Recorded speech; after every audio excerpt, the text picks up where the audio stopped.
All right, welcome back to Phantoms of the Past. This is episode 51. Tonight, handling our recap will be none other than Judith Bloom. Take us away. All right.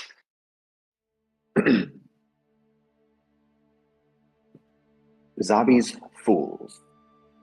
That might be the new name for this group. At least this one's catchy.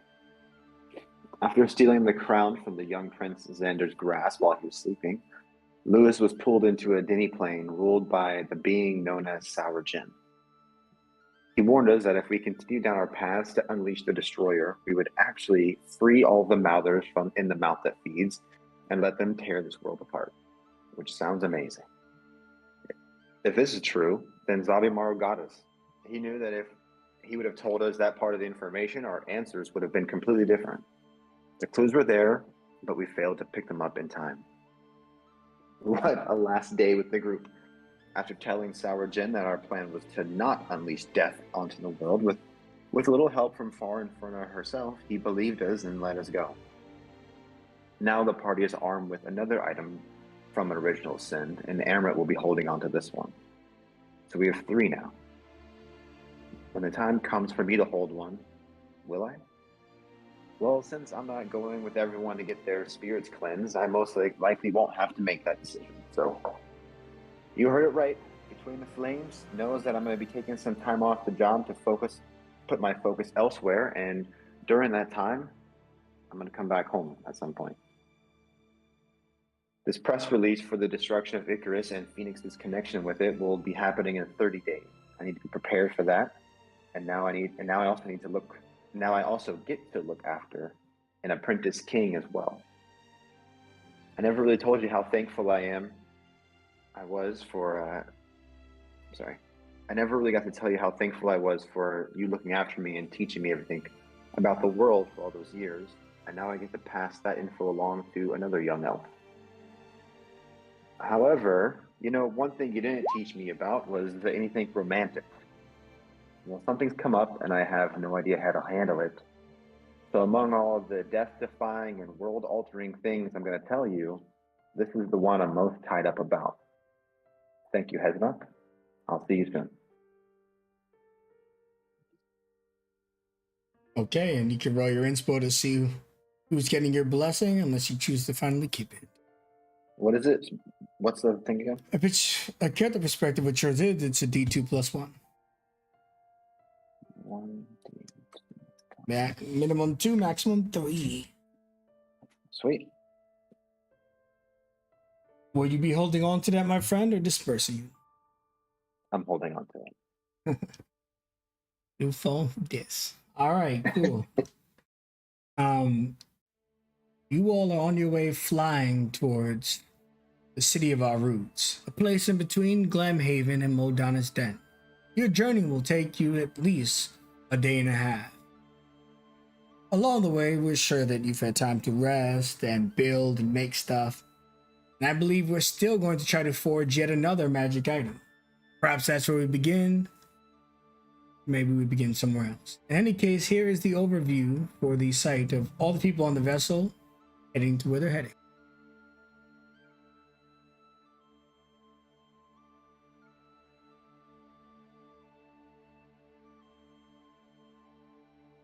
Sora is all the way up front. Phoenix, Polly, and Jenkins working the smelter. Emrit, not always alone, but maybe he's not.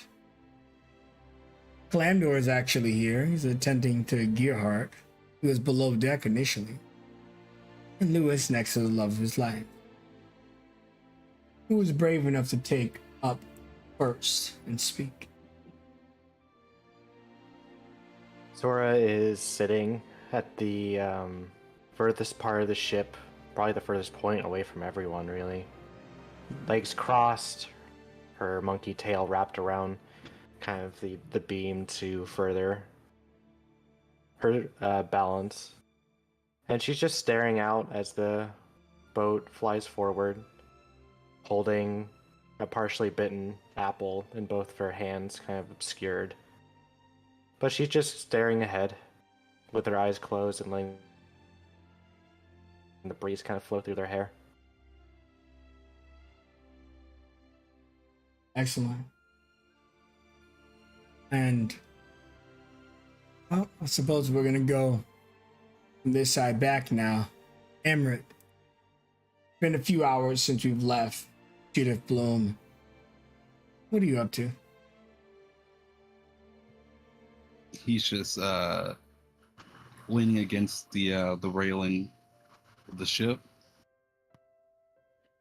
having a sip of something, just looking out at the open sea or the clouds, I guess. Okay. So he's totally fine.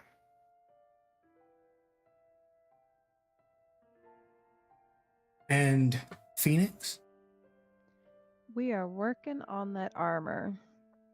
We think it'll take about 3 days with a little bit of help and ingenuity.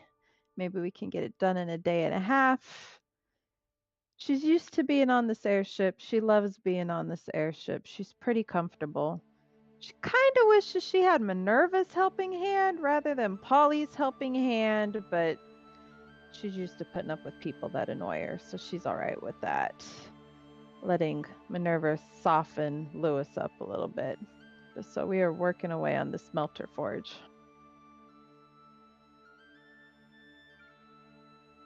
Okay, and you see Polly every now and then is looking over at you. I wonder if she even wants my help. I bet you she probably prefers Minerva over me. No, maybe I'm just thinking too much into it. No, she definitely wants me. She wants to keep me close, because if she doesn't, she knows I'll steal her daddy from her. Oh yeah, I'm on to you, Phoenix. And then she smiles at you. Can you pass me that wrench? Yep, here you go. Look how she handed that to me. It's actually perfect form, but still, yes. Do you think Clamdor needs your help at all? She blushes.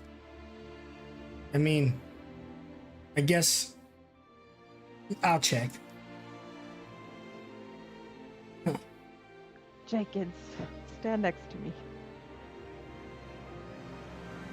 You see her helping Clamdor, and as Jenkins is next to you, Lewis, walk me through what you and Minerva are talking about or doing, or what you're up to, if not.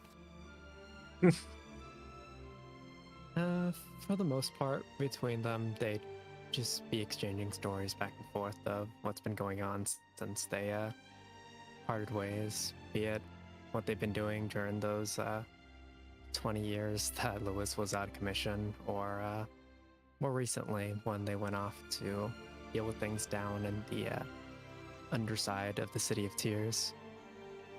There'd be a couple laughs every now and again, but over the course of the conversation, Minerva, knowing Lewis as well as she does, would notice that there's something about his tone of voice that seems a little off, almost as if his mind seems to be elsewhere, and that his smile just isn't what it usually is.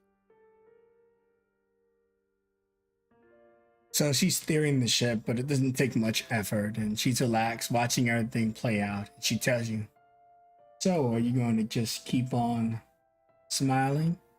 Or tell me what's really going on in that head of yours, especially now that it's free from dragon. You're always pretty quick to catch on to things. I knew you for many, many, many years. It's good to see the old you is coming back, though. Yeah, well, it'll take a while before I'm fully comfortable and back to my old self, but we'll see. His eye just trails off toward the horizon for a while, before eventually falling on Sora, just sitting at the bow of the ship. Was that how you felt that day? When I went off on my own way for a while?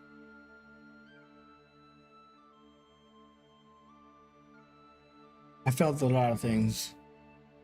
Too many things to account for individually. It was like all the emotions. Anger, happiness, which is odd, I know. Pain, sorrow. Who knew where you went? or if you would ever return. And even now, when you turn the corner, and I don't see you even for a few seconds, it's creeping in the back of my mind. Being able to manage it, it hasn't been overpowering, but it changed me, Louis. But I don't want to think about that. I want to think about our future. I'm proud of the man you are, and I'm proud of who you were before. But most of all, I'm just happy that we have each other again. It's just a smirk that goes across his face. Sorry I had to put you through all that. But I guess it just shows that you really do care about me. As he just wraps the arm around her neck and just like lightly presses his head against her temple. Just letting her still concentrate forward, but still showing affection. Yeah, tells you, you know that she's not overly affectionate. She's like does jabs. She's sarcastic, but she means well and she loves you deeply. But she tells you, "All right, enough of that. Enough of that. I'm gonna be making a really sharp turn soon. You may want to go warn your friend up there. I know they're good at balance, but any chance they'll fall, and it's going to be a long way down." You know best. And he just goes on his way, giving like a slight salute to her. And you don't see her, but Phoenix, you would glance over from there when Lewis starts walking forward, kind of catches your eyes. You could see that Minerva like smile quickly turns into a frown before being neutral again when she realizes that someone could see her.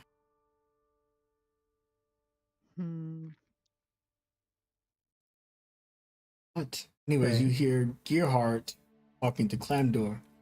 So you can make amazing things. We've heard about you back in the days of Metal Rain. You were one of our greatest concerns. Yeah, well, I was a lot younger back then. Now I've got different problems. But just in case you didn't actually hear who I am, the name is Clamdor. Clamdor. Engineer. Did I ask you for your fucking name? Oh, Hey, yo. I apologize. I'm trying to understand humanoid speech patterns that are normal. And well, it's hard to explain. Don't worry about it.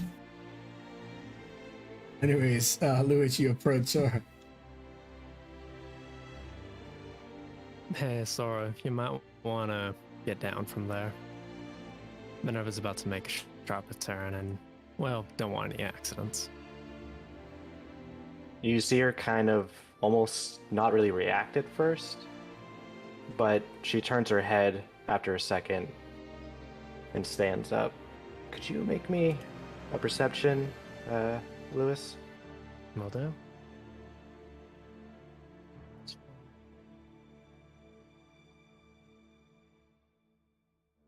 She was quick to put something away into her pocket as she stands up, but she just says, "Yeah, sure, whatever."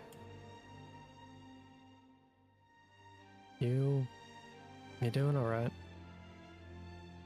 I'm fine. You sure about that? Hold on a second. She is obviously a little. You can tell by looking at her face, she is rather pensive, or at least uncharacteristically cold. Why should I tell you anything? You don't need to. I'm just concerned for you, all. Sure you do. Yeah, everything's fine. Alright. Just know I'm here to talk if you need it. And she just kind of would march way back into the main cabin of the ship. There is a below deck where there's about 4 beds in each of the corners where the hot air balloons are. Just in case, I'm sure you guys have your own spaces down there, but there is a little bit more space down there. But it's still a little tight like a boat. But as you do retreat down to the bottom, you could see you could feel, I should say, not see. You could feel like someone's watching you. But you do know that lately you've been experiencing a greater connection to the spiritual world around you. Sora would, when she's in there and she feels these eyes on her, she would look around for a second. Hello? Is there someone there? You hear me? Vaguely? It's working. She will try to zero in on where she's hearing it from. As you try to, how do you gain your focus? What are you doing to kind of hone in on this voice? Normally, she tries to still herself, partially in a sense of using her feature of stillness to have a sense of centering or balance. But even with that, she is still she's in a stage of conflict right now, so that may not be as easy for her. Okay. What's your state of conflict? Give me a wisdom saving throw, your mental space. Not good. It's very... The Okay. best way to describe it is she is back on that boat when she first traveled to the mainland. It is it's chaotic, stormy. The wild magic seas is the best way to describe kind of her state of being.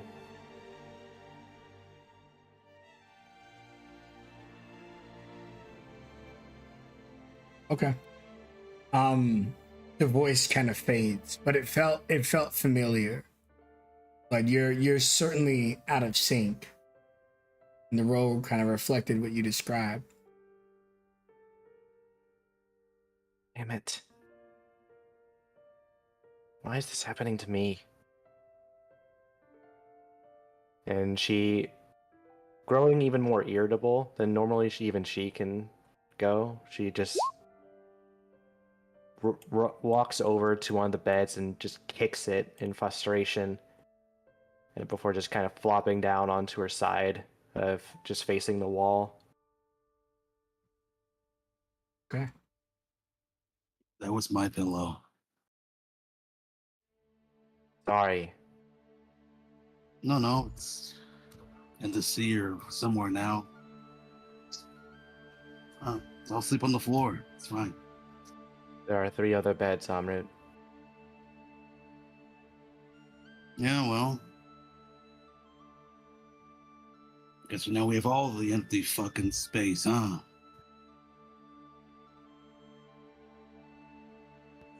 She doesn't answer. All the fucking vacancies in the world.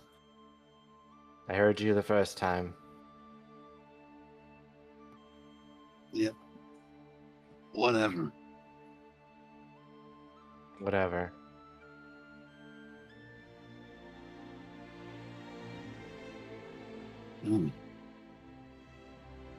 So we're talking to me, it's like, fuck. Then he goes back to drinking.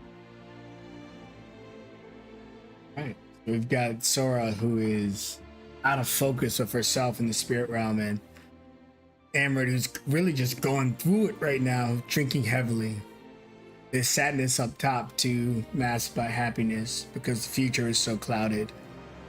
We're not going to get into Gearhart. He's just an exception to the rule. Nothing can grind Gearhart's gears. No, Gearhart is bug. All right, so as you guys kind of shooting out towards your destinations, you guys are about maybe 2-3 hours away. In that time, I would like to ask, Phoenix, did you try to complete one more thing, and what was it? Yep, we're doing that barnacle encrusted armor for Lewis. All right, and did you make that roll already, or? Nope, let's do it right now. Let's get it. 24, a day and a half, buddy. That means literally upon arrival. as the ship is pulling in towards our routes. Phoenix, you can go ahead and enter that scene where, because you completed the day and a half trip, you would just complete it upon arrival. I like to think she's so excited right now that she's constantly hovering like 3 inches above the floor thanks to her cloak. It just puts her at a better elevation. And so she is so excited. She's hovering on this side, hovering on that side. Louis! Louis! She opens up the forge. You got to tell me, what do you think? God, I hope it fits. Lois seems a little bit out of it, but then after like a brief moment, he registers that you're right next to him. Oh, finally done with it, huh? I don't know if the sea theme is really you. We might need to change it out a little bit, but I don't know. Anyway, try it on. Try it on. All right, let's see if it fits. All right. And he tries to just like lift it up, but kind of just being exhausted for quite a while and his mind kind of being a little out of it. It seems like he's not concentrating as much as he's lifting the parts, and then every now and again he just loses his balance and warps forward, snapping him back to reality. What are you Ugh. doing? You gotta put your thumb in. What the hell? Here. Minerva, help me. Coming. All right, It's like Louis. he's never worn armor before. No, don't twist your arm like that. Come on now. It's not that difficult.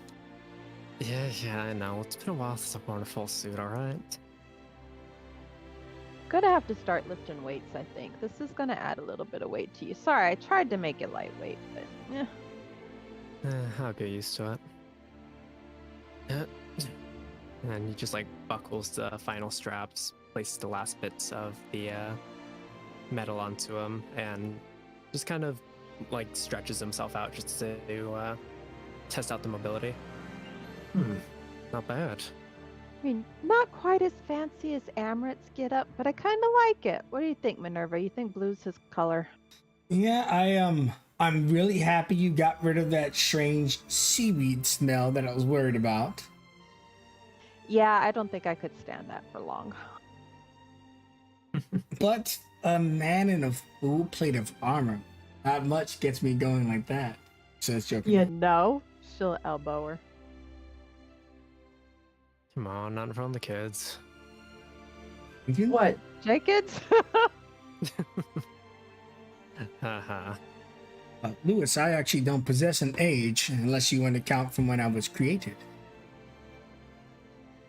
Good point. You look like a sea urchin. Perfect. Thanks. Your eyes are reflected on the metallic layers embedded by Phoenix, bringing out the full color of your age and youth combined, turning you into an old geezer into a gangster geezer.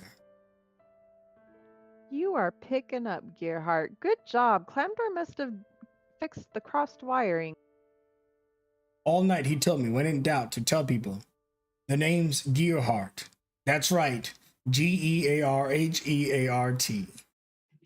Did he tell you to tell people to ask their mother about you? He did, but then I explained to him that I slaughtered my mother when I came of age, as is tradition among the Mind Flayer folk, and he decided that I should exempt that. Okay, yep, good to know. Wow. Okay.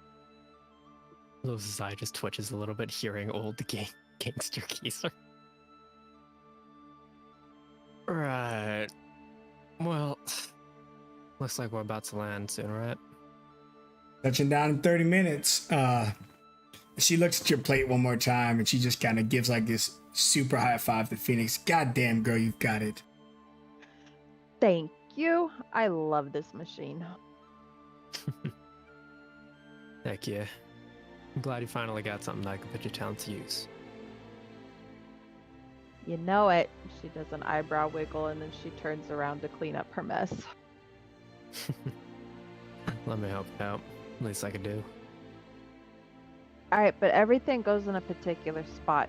You know what? Here's a rag. You can clean things, and I'll put them away. Yes, ma'am. And just goes about his job. While you're hearing that, you kind of hear like broken glass out one of the side windows, and Amrit, Polly is there trying to pour your alcohol out the window. Whoa! Hey, what's going on? You know, ever since you turned back into tall Amrit, it's like you don't even remember the history we had when we tried to kill each other that one night everyone was sleeping. And now you're drinking excessively? What's getting into you? How are those two connected? Honestly, I don't know. I want to hurt Phoenix, but I can't. I'll look bad in front of her father. And you're so lost in your drink right now. I feel like pouring this out the windows could destroy you. Oops. You know what? Oh, did she drop? Yeah. She just looks down. Like it's just like basically like disappears into the clouds of the water. No, I probably needed that. Yeah. Aren't you going to Mother Nature to like reach a level of spiritual enlightenment where your mind is finally cleansed of impurities and you can gather superior focus? Yeah, I just thought I'd pre-game, you know. Cool. Well, here, these always help me. She gives you a pack of herbs. The fuck? Where'd you get this, kid? Well, they'll keep you calm without making you lose all your shit like drinking too much would be. Just put it in the pipe, light it up. The pipe? Yeah. She gives you kind of like, you know, like the Samwise pipe or that little hobbit like pipes. She gives you one of those and she just tells you, yeah, just like this, you can keep the pipe, but you gotta promise me something.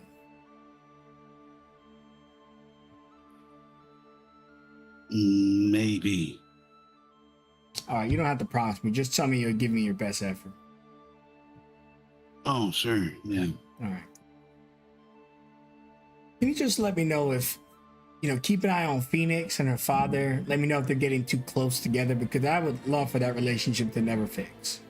You don't have to disrupt the relationship. I just want a full report on whether her and daddy are good again. Fine. Yeah. Here's the pipe. Here is enough for 2 weeks. Well, I don't know, maybe a few days. And by the way, we're landing soon, so you might want to hide that shit. It has a real strong odor. He just puts it on his things. Hey, who's watching this kid? See, Gerhard is like, walks downstairs and he just kind of raises his hand real awkwardly.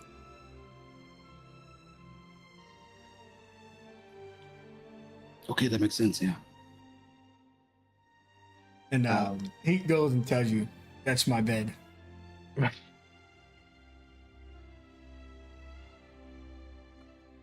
Oh, so to me? Yeah, he's like, you're in my bed. Or his area.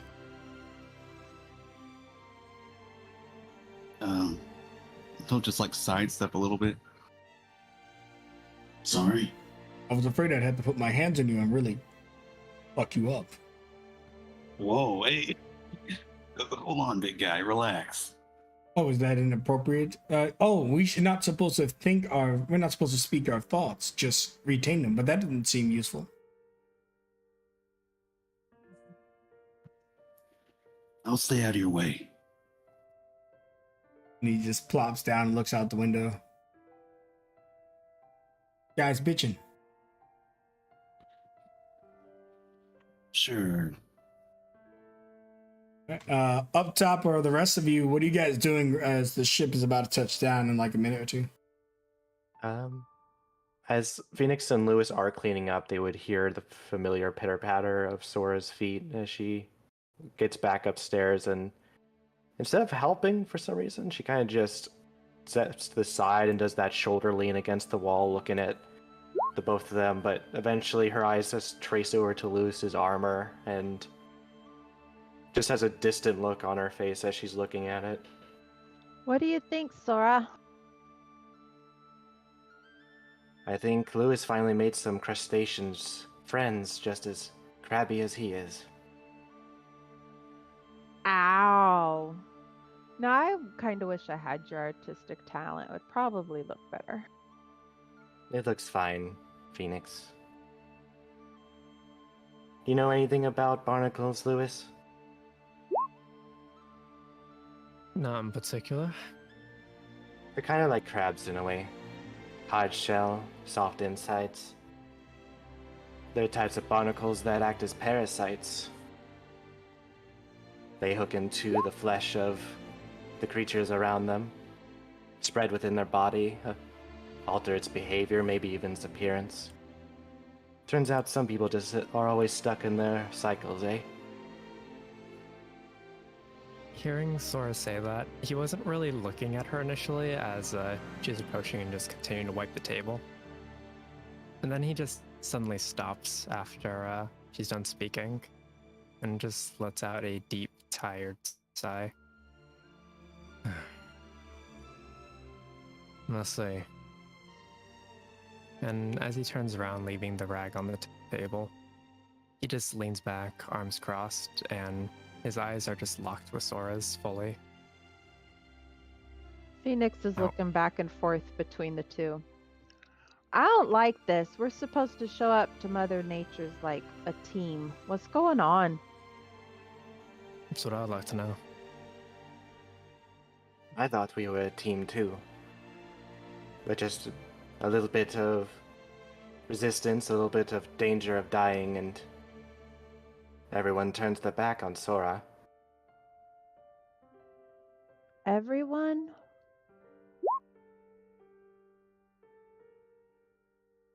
Or just a certain redhead? I'm not talking about Judith. At least, partially I am. You mean the decision to side with Sourjin?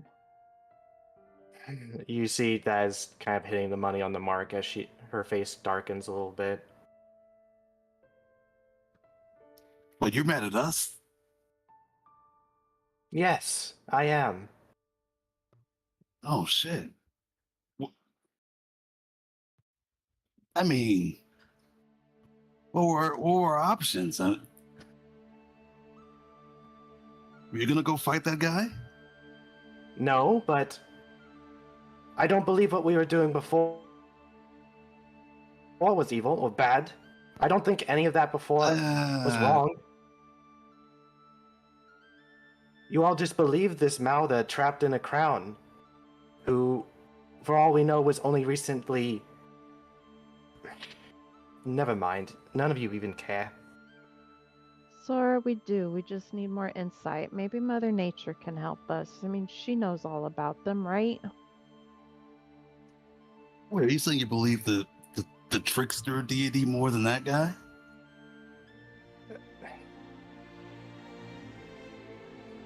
I want to believe that every creature has a chance at redemption. But all of you want to just kill them all. And destroy the only thing that I have of my tribe.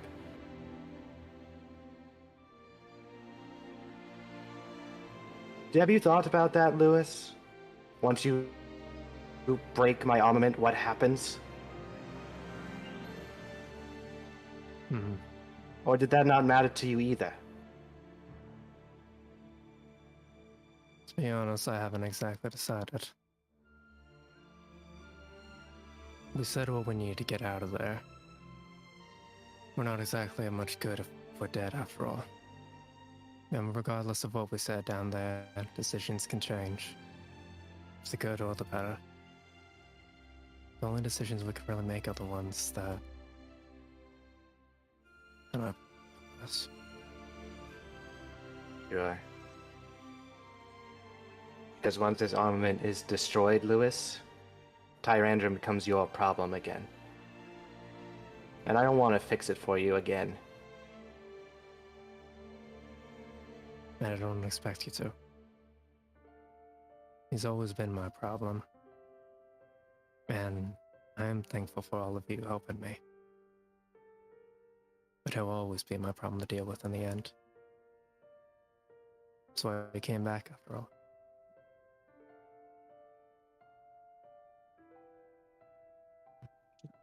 So, do you think the world will be better with these still here versus, I don't know, destroying a bunch of evil shit from the future or for the future? We don't even. It may not even be evil. The weapon was cleansed when we went there.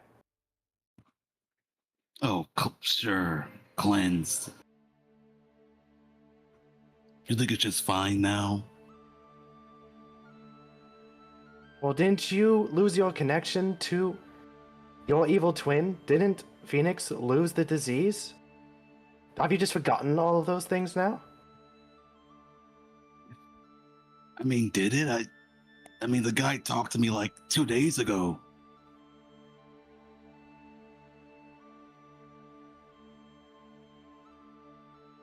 You know what? I should have expected better. Nor shouldn't have expected anything different. After all you ever do is hurt me, right?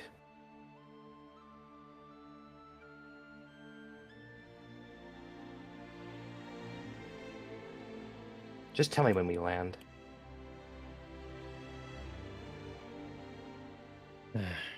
Jeez. And Lois just slumps back on against the bench. She, whenever it's kind of speechless, looking at everybody in the turmoil, and she's like, "Oh Lord, Mother Nature's work is." And she yells, "All right, everyone, we're touching down in 10, 9, 8," and the ship just kind of comes in on these high-rise trees, a special landing location where a couple of wyverns kind of stalk out their heads, and the dryads and stuff rise up as though they moved right through the very wood or leaves. And the airship doesn't completely land, it just kind of hovers a few feet above it, and she drops down the rope bridge. All right, folks, this is where you all get off, and I head back to Mother. You all will be taking Clamdor down with you, Ollie and Gearhart remaining here. Jenkins, carry the smelter. Jenkins picked it up, begins to walk, and whenever wants to tell Phoenix about the father, but she kind of generally knows, like, not the tighter details, but the issue. So she's worried about everyone else. Zora's kind of gone, and Amaret's shrinking, so she just tells Lewis, which also feels appropriate. Hey, Lewis, Clamdor recovered, but not completely. We're hoping that Mother Nature has some remedies to see him along in the long run. So just make sure you hand him off to her. Don't let him wander. He tends to do that. No worries. I was planning to anyways. He's not exactly in the best state, generally speaking, anyways. He nods. And, well, he gives you a kiss. I'll be back to pick you up in a week. We'll be waiting for you. Smiles. All right, you hooligans. Get on out of here.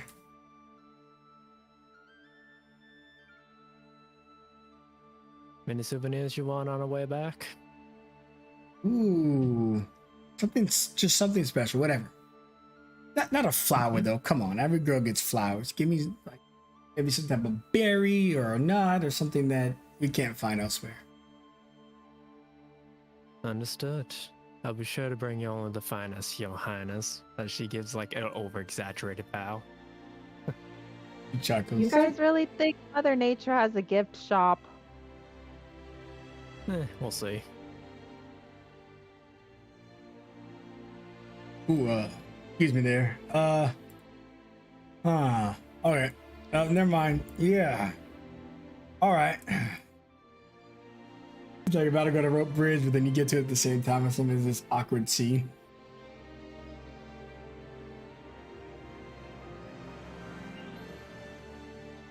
Phoenix is flying down.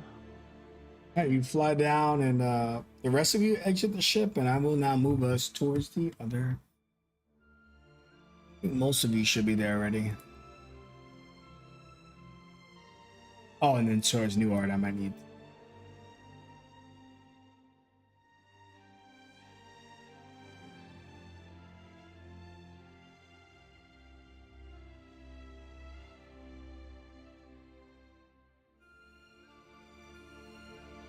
When you arrive at the city of Roots and begin descending in through the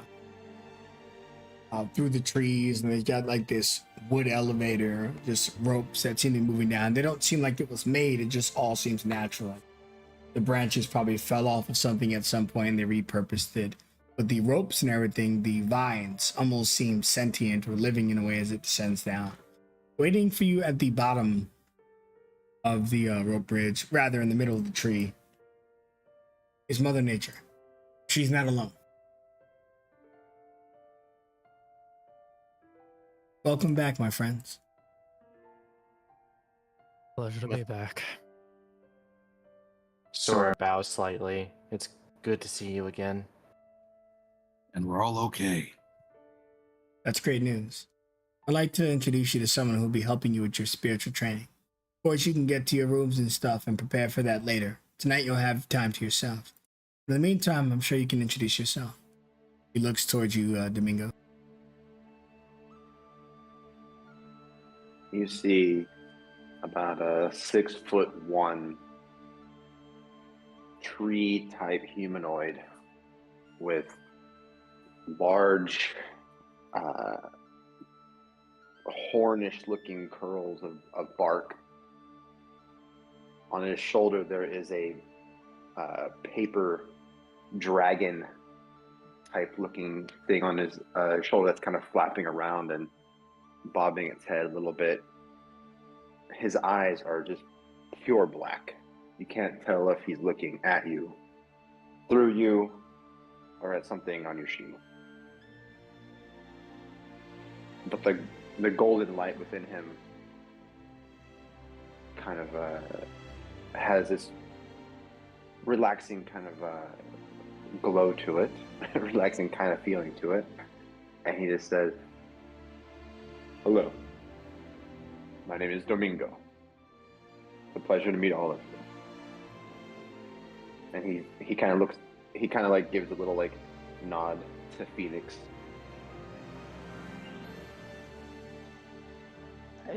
She's a little bit like, why is he acknowledging me and not everybody else the same way? But she just raises her hand. Hi. All right. Two of you met very, very briefly. I believe your companion handed her the cloak she wears. That's true. You've been taking care of it quite well, Phoenix. Oh, I'm so sorry. Yes, she straightens up a little bit. Thank you. It has been an adventure, but I feel like I've got it under control for now. And I'm still honored. Noelle, did you don't know have that to- was a guy? You're gonna be honest, it's always a little bit hard to tell. Because there was like a tree and just started talking. Anyway, It would be. You don't have to worry about if you forgot me, Phoenix. That's completely okay. Most people think I'm a houseplant, anyways. She does a forced slight chuckle. Right. So we'll start your training tomorrow. Domingo will be there for many of the steps along the way. He is a living tree of sorts, as I'm sure you'll get to know him in greater detail over time. But he is close to the city of the roots and to all of nature, making him a great example of how to enter the spirit realm. But he's not a rune warrior, so while he will guide you, he himself cannot journey there with you. Listen to him, his words are wise, and what he's seen and what he's accomplished are great, though none of it is public. Anyways, Domingo, I leave them in your care. I have much to attend to and prepare for tomorrow. Yes, mother.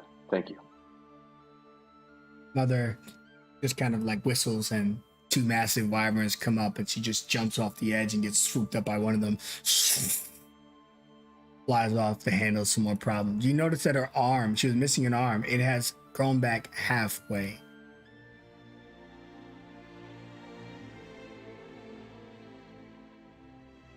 Will be in your capable hands.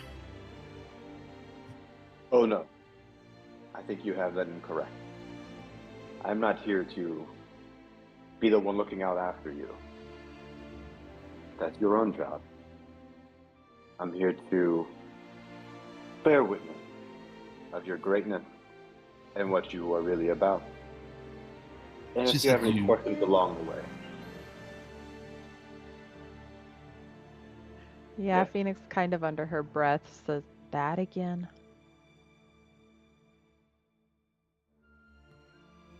Mother Nature said you saw, like, you experienced stuff. I mean, what are we talking about? What, a fucking forest fire? Or... They're not a bunch of this guy, right? Was that like offensive, actually? Maybe you have a can. Are you asking if I've seen a forest fire, or have I seen my brothers and sisters and best friends burn ablaze by the snap of a finger? Yes, I've seen them both. Oh. Did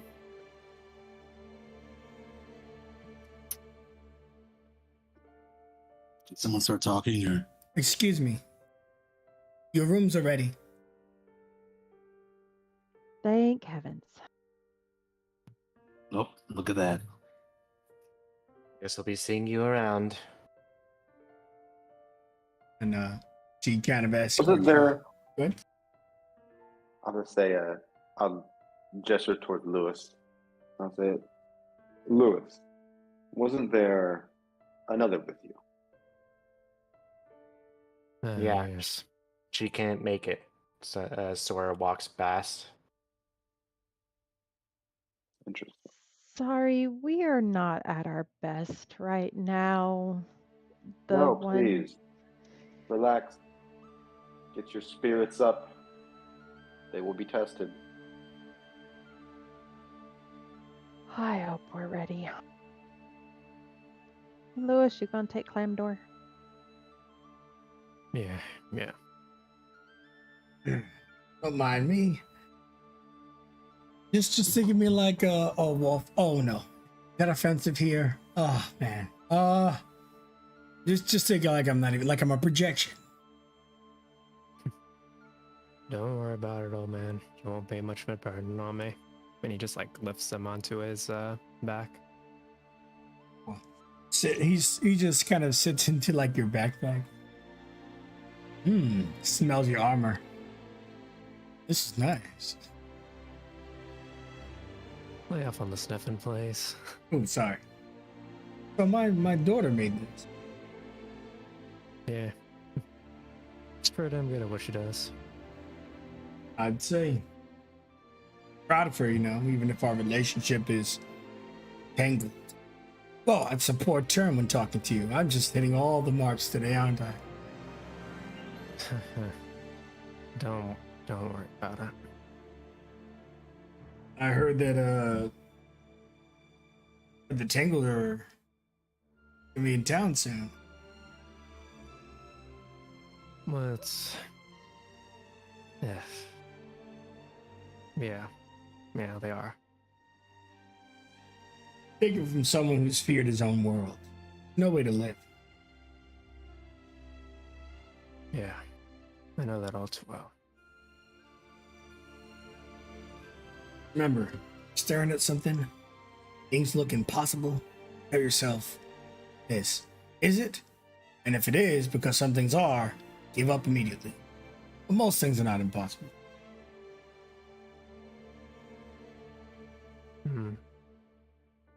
That's a way to go about things, I guess.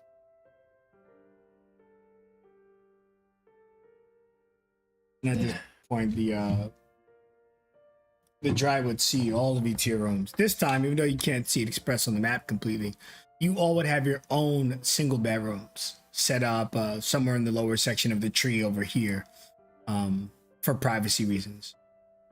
They're pretty empty, but the Dryad assures you that any amenities you want for your room, whether that's more pillows, beds, or anything like that, they can manage for you. They also explain that where there's a natural spring where you can kind of shower, where it always shoots down fresh water, but not aggressively. Just kind of like a modern shower head, really. But it's really beautiful. It's just surrounded by stones and trippings of nature and stuff like that. And they just kind of tell you a lot more stuff this time than when you were last here, as though you're kind of being like fully drawn into this place, fully accepted.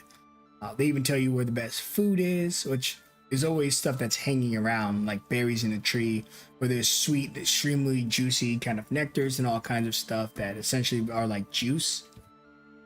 And then she hands you a leaf where all of it is jotted down on. Thank you. That's very helpful. He bows. It is important that you take tonight to center yourself. Tomorrow will be a challenge. Mother Nature will do her best to get you where you need to be, but only you can fully realize who you are. Do you think I can have some canvases taken to my room? There was a tree that died recently. We can give you the shavings from it. That'll do. If that isn't disrespectful, I'll admit I would like the largest piece you have, if that's okay. When things die around here, it is a natural process. The ability to repurpose them gives them life new. Wherever they journey at now is their own respects. That which is living, however, like this tree you're in, you could never carve from it. I wouldn't think of ever thinking of doing that. It's just an example. We come from different cultures and backgrounds. But yes, I will get you the largest planks I can get.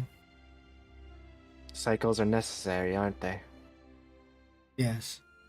Though, even the best of us fear death, but we do understand that when it comes, we should accept it.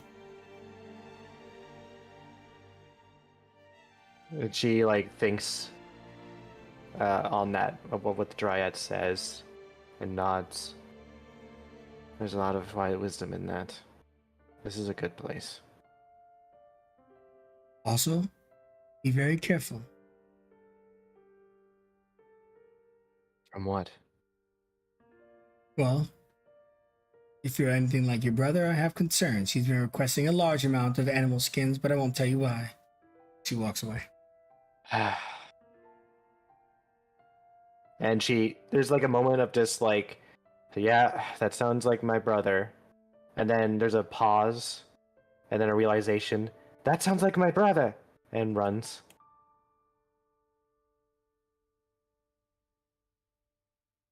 Dondo! And at first you don't hear nothing. I imagine you run and you're just kind of shouting it a few times. And eventually you shout it and you just hear someone go, Dora?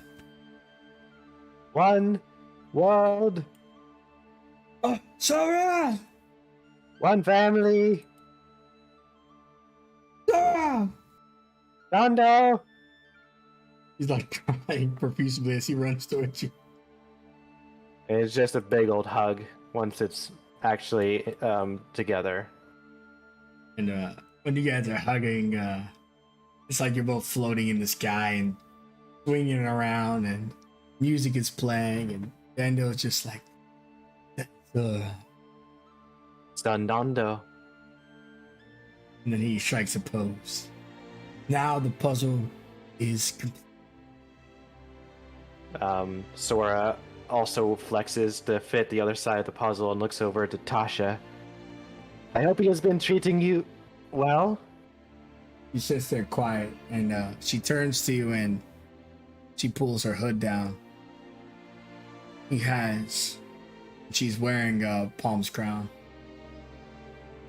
Her jaw just opens and is just slack-jawed. What? Oh yeah.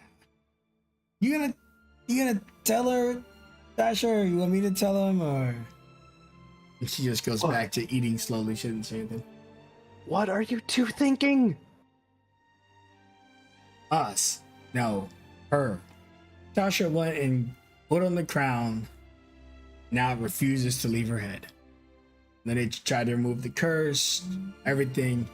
But here we are. Anything short of killing her, we suspect, and well, it's not leaving. Tasha, you are the smart one. What happened?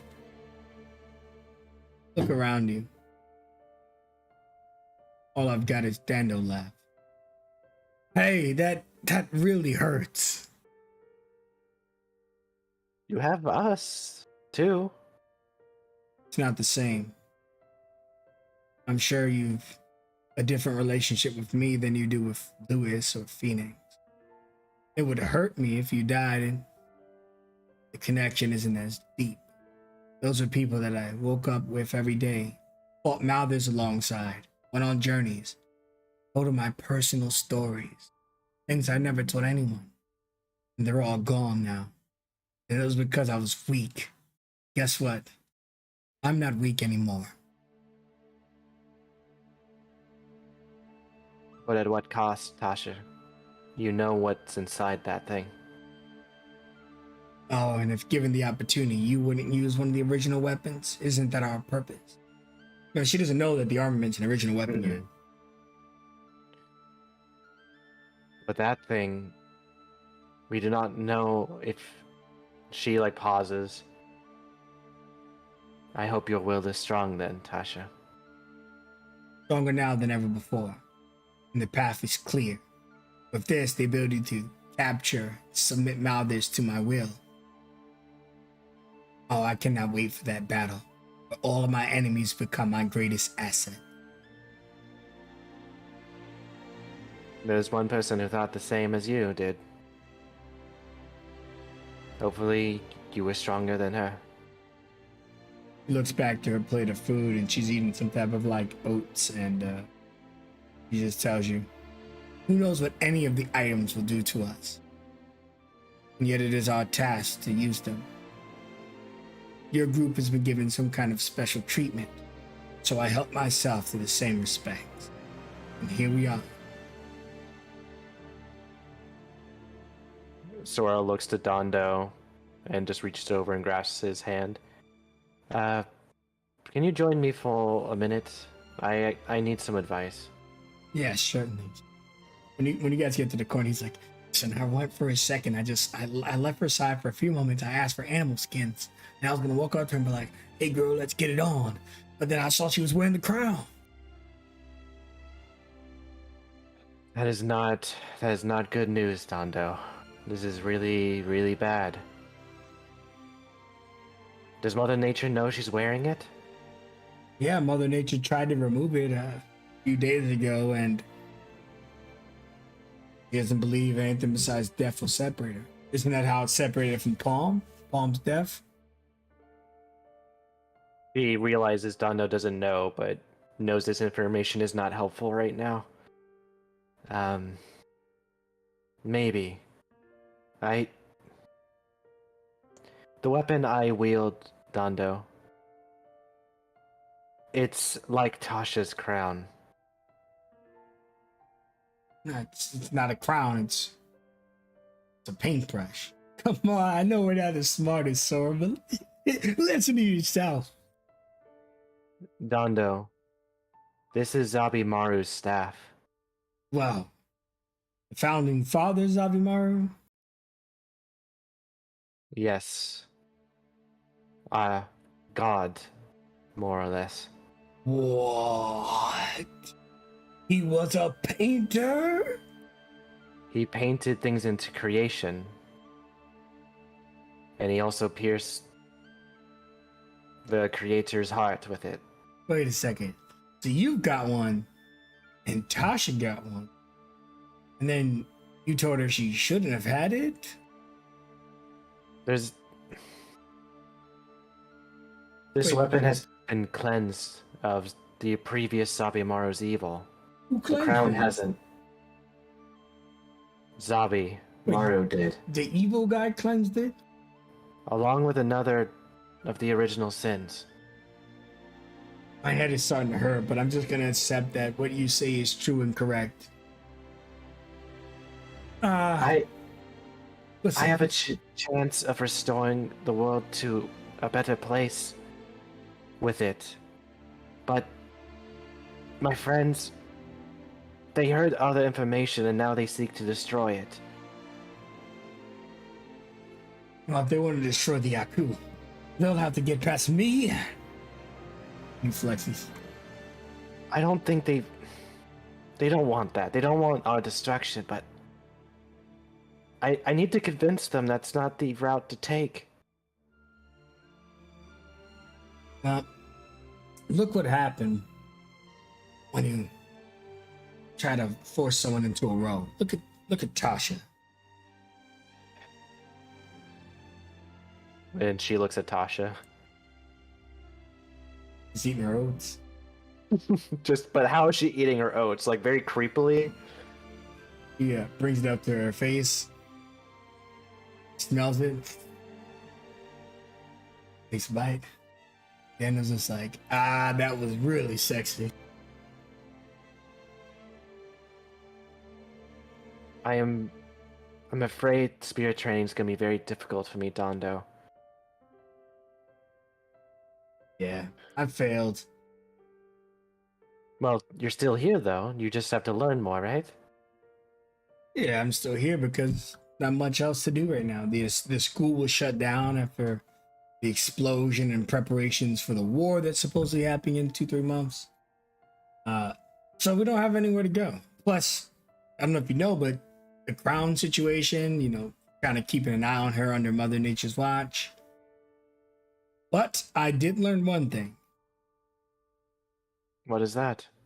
The thing I showed you the other day, projecting my soul across the world. Could you help me learn that? Good, but I'll be honest with you, I kind of just got lucky. I kept thinking about the Aku family, and then I'm sitting in this open field. Everything's on fire. Then I see you, and the fire shoots up into the sky and forms a sun Sora. Then the sun turns into boobs, and he keeps it just keeps getting worse. Everything starts telling you after that point. A series of just rapid smacks against him, very light, just like, no, stop. It was cool before. Damn it. Anyways, I haven't been able to project myself ever since those thoughts came into my head. Maybe you should stop thinking about boobs. Hey. That's probably good advice. Thank you for always being there for me, Dondo. Well, we're all each other got. Well, we got Ogoboss now. Ogoboss reached out to me the other day, but it kind of sounded like strange. Strange how? Like she was trying to forge a connection but failing. I don't know. I had hoped maybe she... Seems like she doesn't want anything to do with me then. I haven't heard anything at all. You said she found the turtles. That's all she said. Her eyes blink. Why would she go...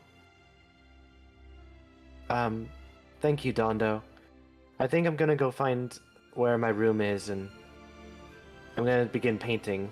All right. So if you need me, I'll be in there. I'm actually staying in your room. That's why you have a bunk bed. Don't touch the drawer with the animal skins. Can I ask, or is that private? Oh, it's definitely meant for private, but don't ask. Will do. And she hugs him again. You weird, lovable big brother. Yeah, I'm kind of a badass around here. He returns to Tasha's side and he just sits there with her. He actually surprisingly he's not running his mouth in front of her. He just sits there relax while she eats, and she's just completely silent. You can feel a complete like personality. She's different. Whether it's the crown or the events just changed her, it's probably both. Who knows? Anyways, well, before we go to you in the room, what is everyone else up to? Actually, let's start with the guy who had the least time because he had to get dropped in later. Domingo, what are your initial impressions? I know it's not much at all to go off of, and if not that, what are you up to now? I would say he his initial impressions of the group is kind of what he expected. Maybe they seem a little more down than he thought, I guess. But he's fine. He's just going. He is going to. I would say like when everyone got there, he was like when he was staring at everyone, he had his detect magic up, so he was able to look at every single person and kind of get an idea of what they're packing magically. And deep down, I'm sure he's a little hurt that he didn't get invited to dinner.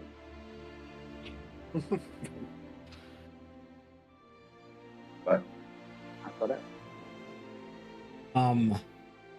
Phoenix and Jenkins, how are you guys settling down tonight? Phoenix is trying to rearrange the room in a way that works for her without being like incredibly insensitive or rude to her hosts, because she's going to be working on things throughout the night. But really what it is when she's struggling with things, she just busies herself, because if she works on things, creates things, fix things, it takes her mind off of the craziness, because she's so used to Sora being the light of the party, and she's a little bit taken back by this, but she's hoping that whatever they have in front of them, honestly, that it will require them to have teamwork and maybe some fissures will be healed. But so for now, she's rearranging her room, and she is trying to figure out a way to get the forge put into Jenkins, but she's doubting that's a good idea because Jenkins has had to been repaired multiple times. So she's just thinking over that stuff. Okay. Emmerich? How you spending your night? Trying to get sober in bed, so probably like a lot of sweating it out, like into the covers. Trying not to think about anything but tomorrow. Okay. Wait, hold on, let me go pull this. Good. Because he's here to safely done.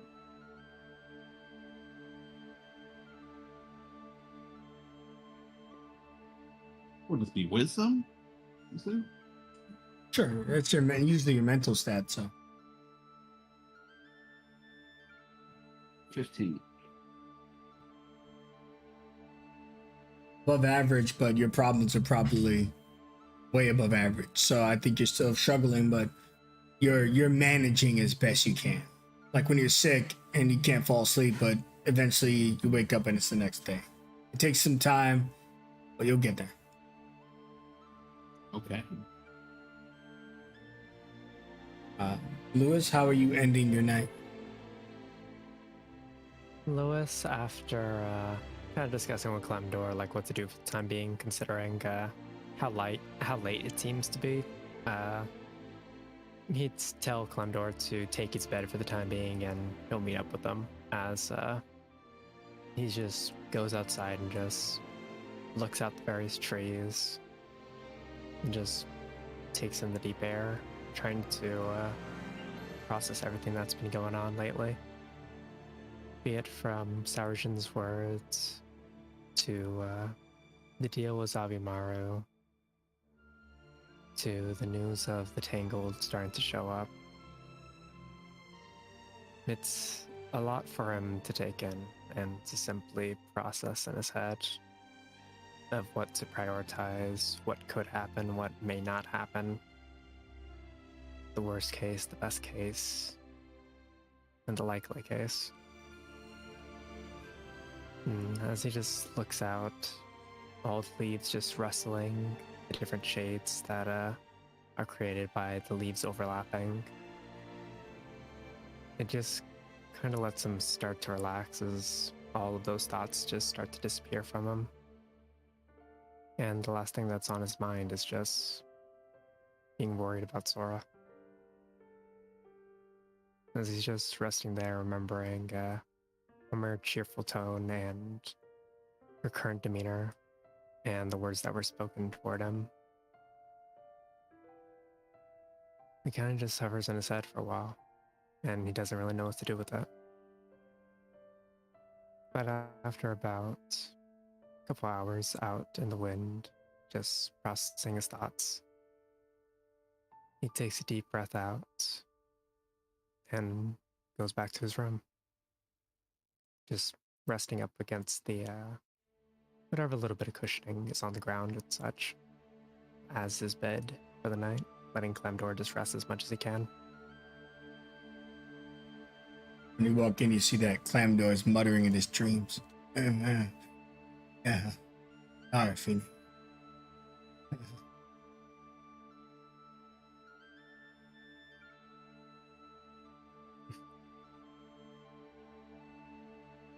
You're worried about a kid too, huh?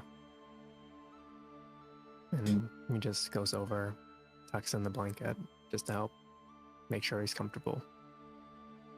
And slowly just slides against the side of the bed onto the ground, closes his eyes, and slowly drifts off. Okay.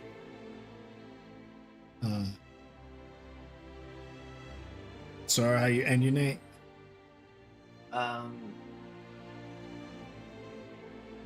So once the large strip of bark for the canvas arrives, and Sora thanks the strides that took it, she brings the portrait to the middle of the room and puts like a nightstand or some sort of like table on the side, and she reaches into her pocket, taking out the partially bitten apple that been given to Sora, and she sets it down to the side almost as if that's going to be the centerpiece. And taking the armament, she kind of spins it in her hand, and whenever she's painting, it can kind of become different sizes of a brush to allow her that expertise in being able to deliver such beautiful artwork. And she looks at it for a long moment and begins painting.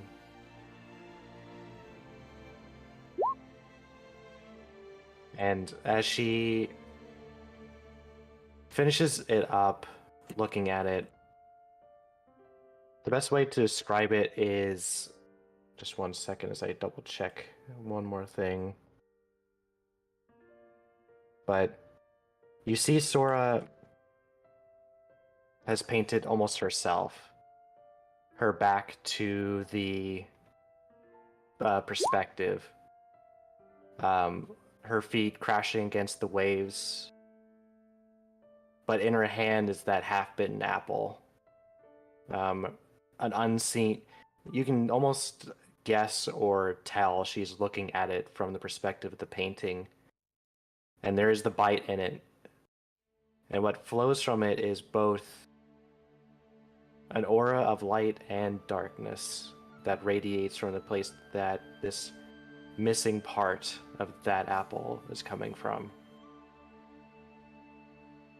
And she looks at this painting for a long time before setting the brushes down and just kind of collapsing into the bed, looking at it. What is it supposed to mean? Why? What are you trying to tell me?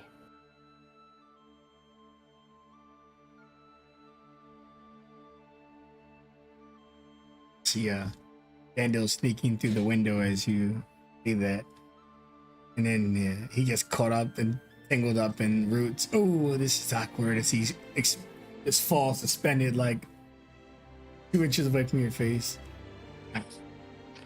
Hello, Dondo. Are you here to turn in for the night? I was trying to sneak in because you look like you were going through it, sis. Sorry. I am unbalanced right now. And that is not an easy feat, considering our way of life. I thought it would help, but I just feel more alone than ever.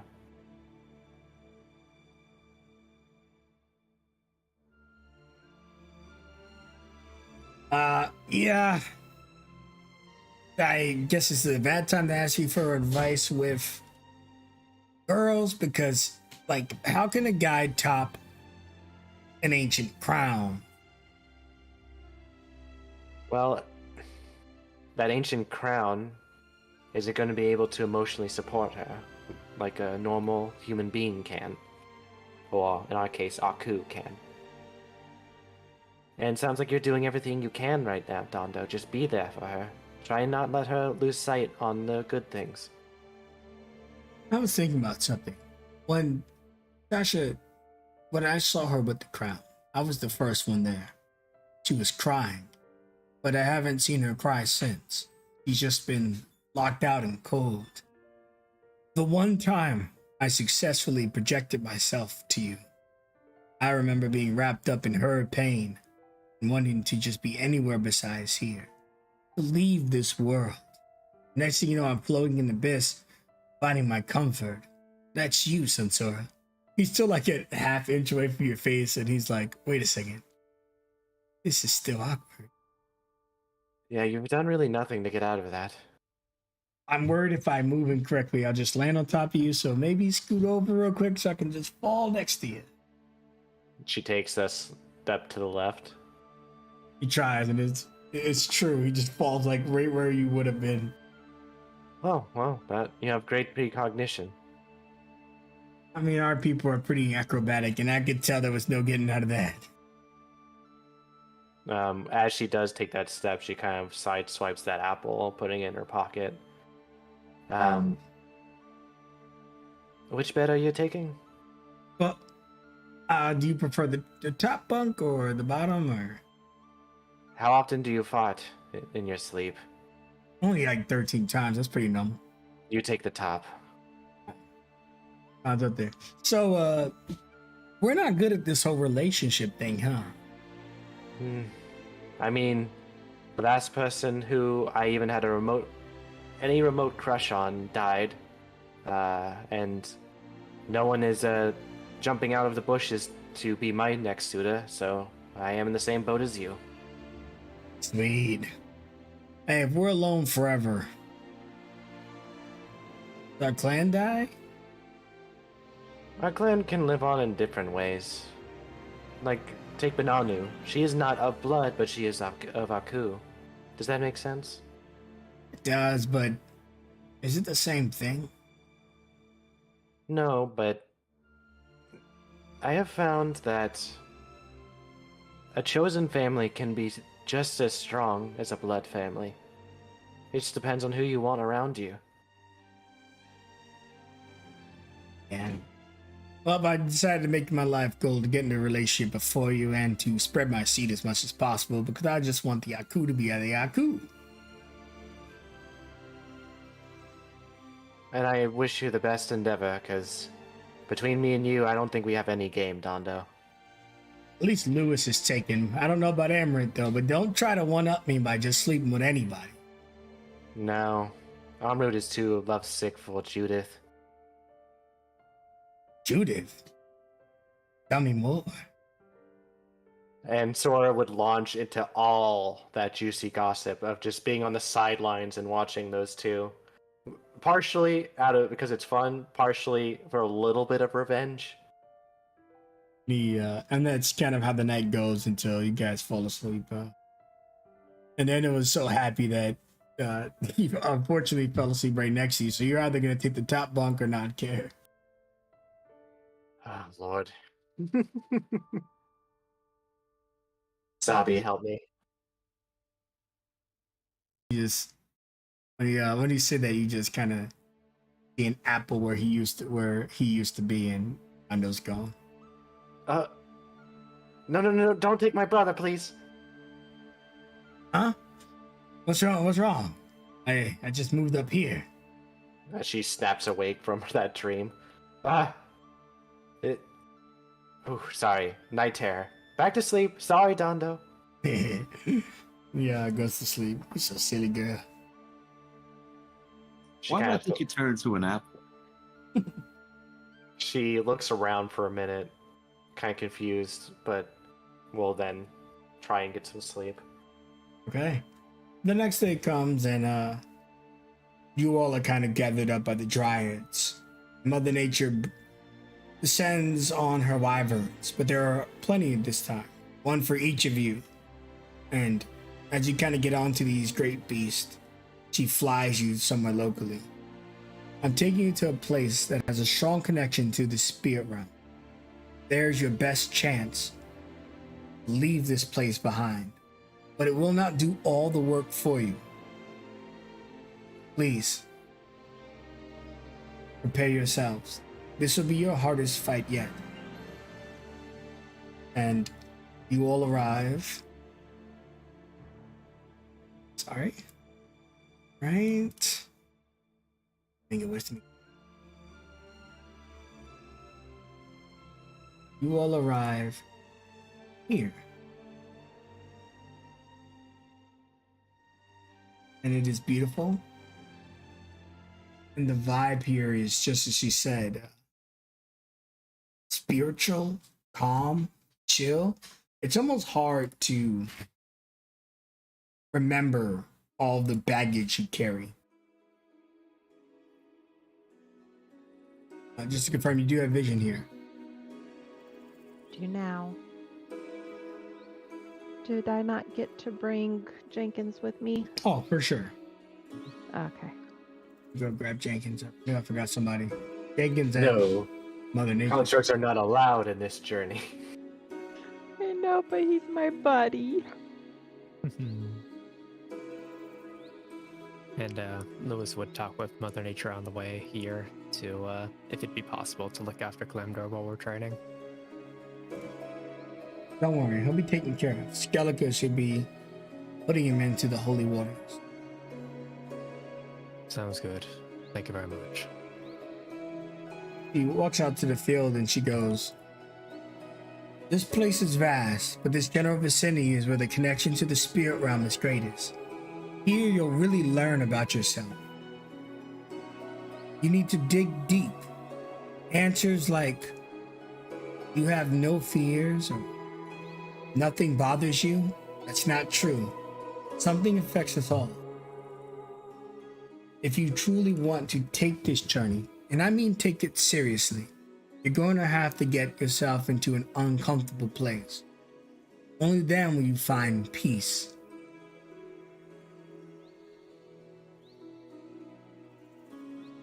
As Sora kind of steps forward and looks into the waters, she says, "What if our fears are grander than just physical things?" She looks at you. They're always grander than physical things. And she whips her hand and you guys begin to fly without the wyverns. She's just soaring you upon the air that she commands to this peak. Now is your first test. I want some of you to take the left path, others to take the right path. Don't think about it. Just start walking. Where do you naturally lean? Without even considering it. Go. Is flying cheating? Yes. Okay. Sora takes her staff and she does this thing where she spins it in the air and looks down as it would fall to the ground. And left. Alright, so that'd be left. As when it points left, Sora will take up the staff and start moving down the path to her left, actually. As you start. Domingo will see Right. Amrit staying off to the side and just say, "Amrit, Is there a reason you're not choosing a path? Or just you like to hang out in the back? I'm thinking about it. I know what you said, but there's gotta be a trick to it, right? There's no trick. Just What, you've think. been through this before? No. Like she says, I'm not a rune warrior. I am connected to the world in a different way. Just think with your heart, and your soul will follow. Fine, left. I'll just go left.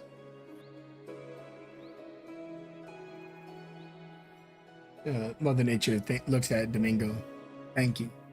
Their hearts are clouded right now. I can sense it in them. But through this darkness, we must pierce. But even if we were to open the door, they must walk through it. Yes.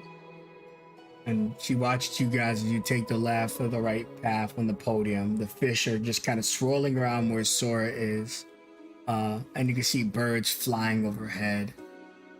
The wind here is strange. It doesn't feel like it's going in one direction at a time. It's just whipping all around, but it's comfortable, not intrusive or anything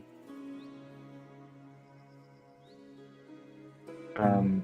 But As Sora gets this pestle and looks to the series and feels the wind, she looks at them and then she softly closes her eyes and lifts her arms up, feeling the wind between her fingertips as she will, with how bouncy she is with her wind rune, try and let the wind guide her as she does these small hops between each one. as you start moving down, he looks towards Lewis. Have you chosen your path? Lewis closes his eyes for a moment, trying to just feel things out. And when he remembers that this whole challenge is to be able to face their problems, his initial instinct is to try to go toward the left as he remembers his remaining arm. But realizing that he has to face his issues, he remembers the arm that was lost. The one that's now just a piece of metal. And as he opens his eyes, facing where Sakura is, without a word, goes and takes the right path from where he was facing. Which path does Phoenix take? She is the girl of the least resistance. She's closest to the left path. That's where she's gonna go.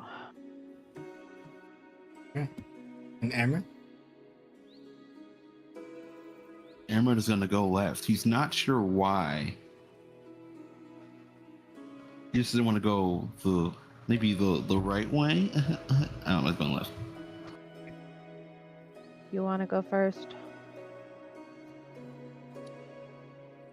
No, but I will. Awesome. Jenkins, just stay here. If I look like I'm in trouble or somebody's in trouble, go help them out.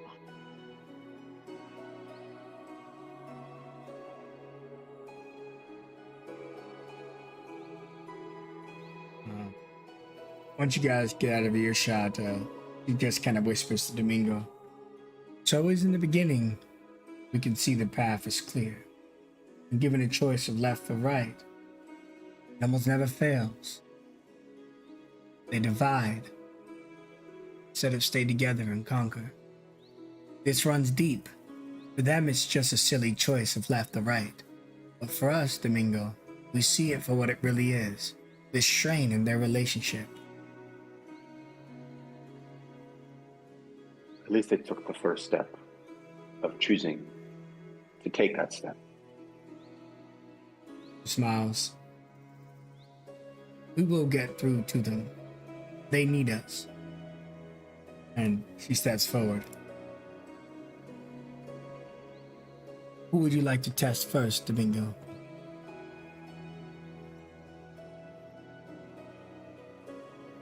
Hmm. Maybe Lewis. He's the leader after all. To go where he goes.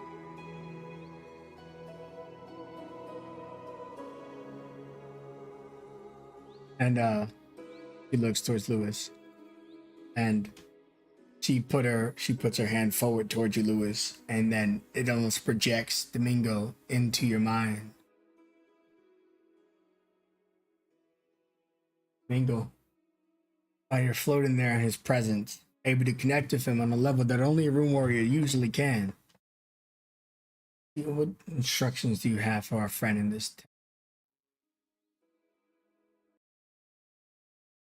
Domingo will speak calmly and just say, Lewis, close your eye Yeah.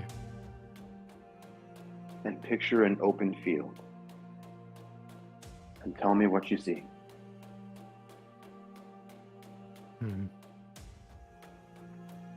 Lois starting to make his way down the path. Note that we are unable to see because our vision is really wonky right now. Does as he's told and closes his eyes, almost like halfway so it isn't just like falling into the water.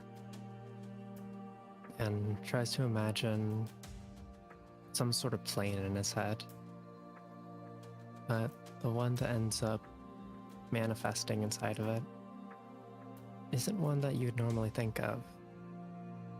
To most, a plane would be one that is filled with greenery, perhaps, clear of sights, a bright blue sky. But for Lewis, for whatever reason, what he envisions is a field of white grass, the sky above, a bright red, in the distance, mountains that are seemingly unreachable. But as he continues to walk forward along this path, it seems to be mostly empty, but with each and every step occasionally grazing against the flowers that lay around. The flower seems to disintegrate and turn to almost like ash that rises up, forming the vague shape of some sort of humanoid, with a face that can't quite be read, almost like it's scribbled it out by static, before simply floating away and disappearing. And Lewis just continues forward, trying to envision this plane the best he can. What do you suppose that flower was? I don't know. Maybe obstacles ahead of me. Whatever Your insult I keep telling myself. obstacles disintegrate in your touch.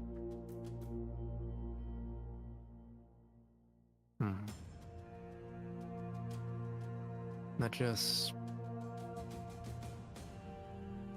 don't want to deal with it. Just want it all to disappear. Very good. Stay in your plane. Focus on that. With the mountains in the distance. I'll be back. Yeah. While you're focusing on that, who do you visit next?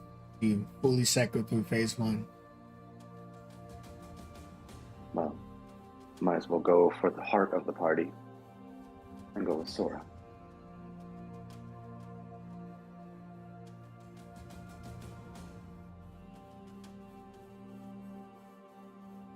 In your mind, you hear,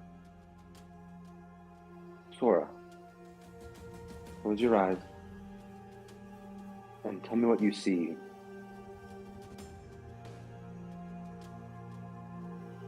She blinks, thinking about what you're saying, and she'll close her eyes. And then you hear her voice. A dark sea. A maelstrom. The sky is so dark that it's indiscernible from night and day. I'm alone on a raft, and the sea threatens to take me.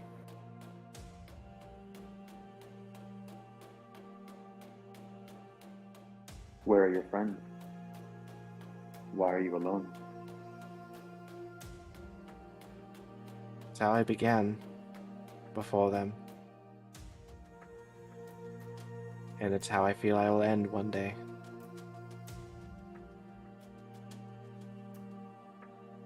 Are you afraid to be in this maelstrom all alone? I'm afraid of being alone when the storm arrives. Sounds like you're in it already. I am.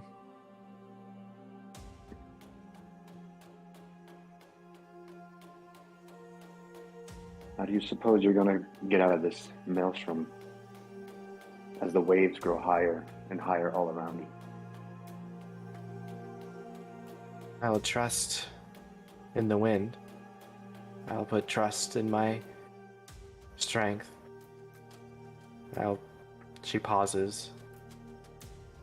I'll remember everything my friends have given me and use everything they taught me.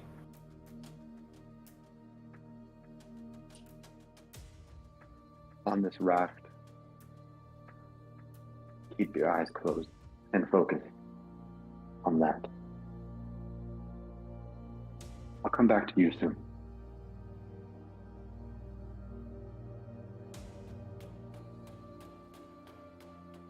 Keep jumping wherever you want to go. Going to the edge of the party. We go with Emrat.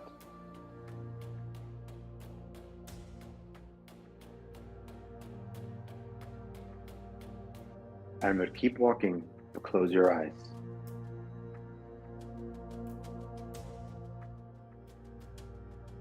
What do you see? What do you feel when you're alone in your thoughts?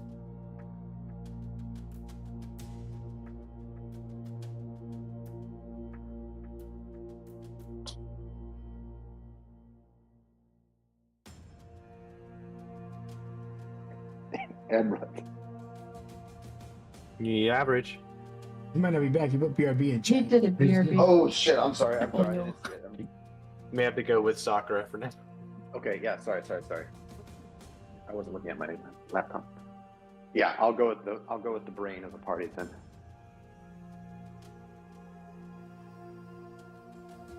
Phoenix.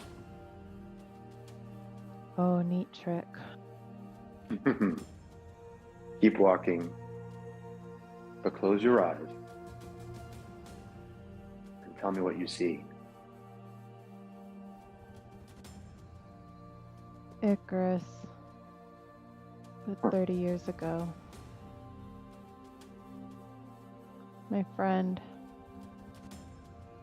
She's having a special day with her mom. I'm jealous. What can I say? I don't like when I get like that. Who But are it's- you in this vision? Where are you? Outside of her house. I wanted to hang out. Alone again. Like I've usually been.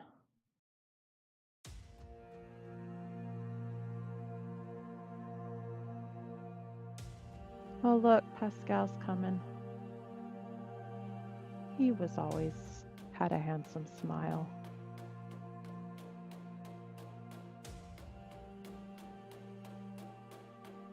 Why do you think you were envisioning this moment, this place right now?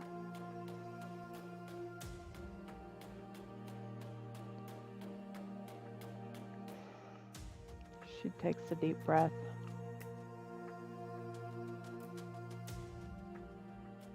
I had more in life than others in Icarus. I didn't have the thing I wanted. My aunt's amazing. She's really great. She's not blood.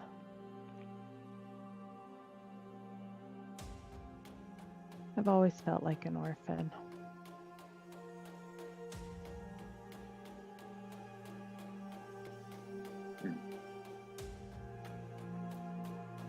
Now, reimagine this. Let's say you're with your blood. What would it look like?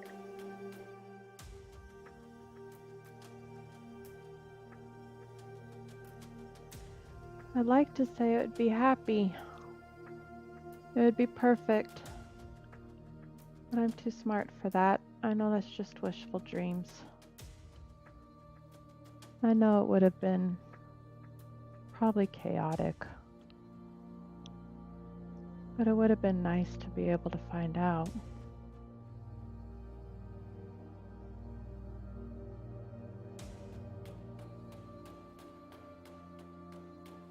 Thank you, Phoenix. Stay in this moment. I'll be back shortly.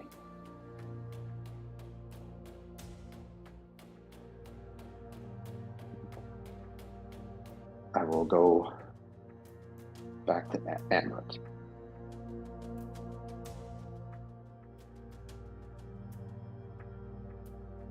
Average you there? Yep. Okay. You'll hear in your head, Amrit,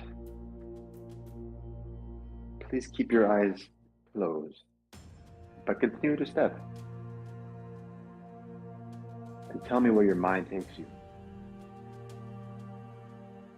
What do you see? I don't know. It's pitch black. Wait. Specks? Snow, I think. Are you outside? Yeah.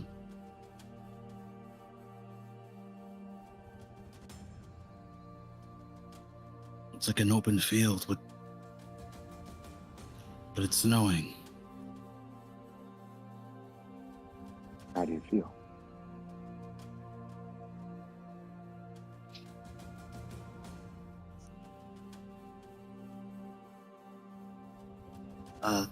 Tired, I think.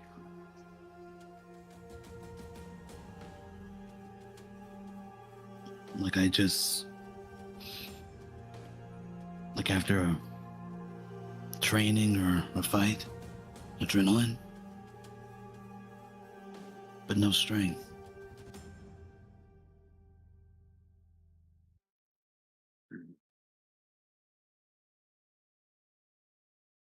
Are you alone?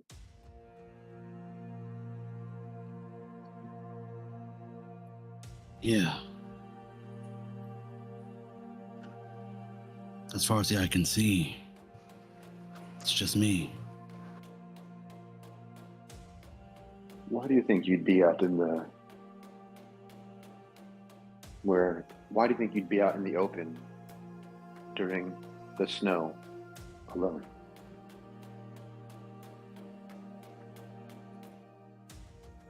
I don't know, it feels safe, but not for me.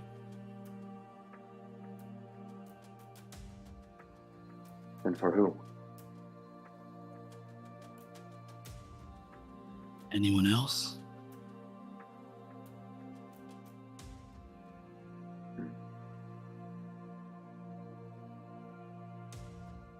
You're keeping everyone else safe.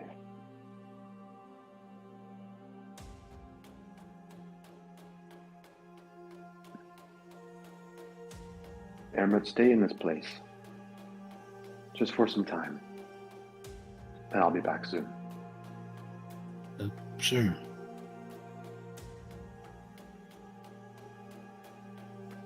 Lewis, in your mind, you hear, open your eyes. Lois does so. You find yourself in what you envisioned. You're no longer in your body. Chakra returns to walking in this realm. Domingo cannot follow you here. This is the place sanctioned for the Rune Warriors, spirit world proper. This is what you created. Why? Why is this what you see? I don't know. I guess just want some place where I don't need to deal with anything. Where there's no place, no decisions. I can just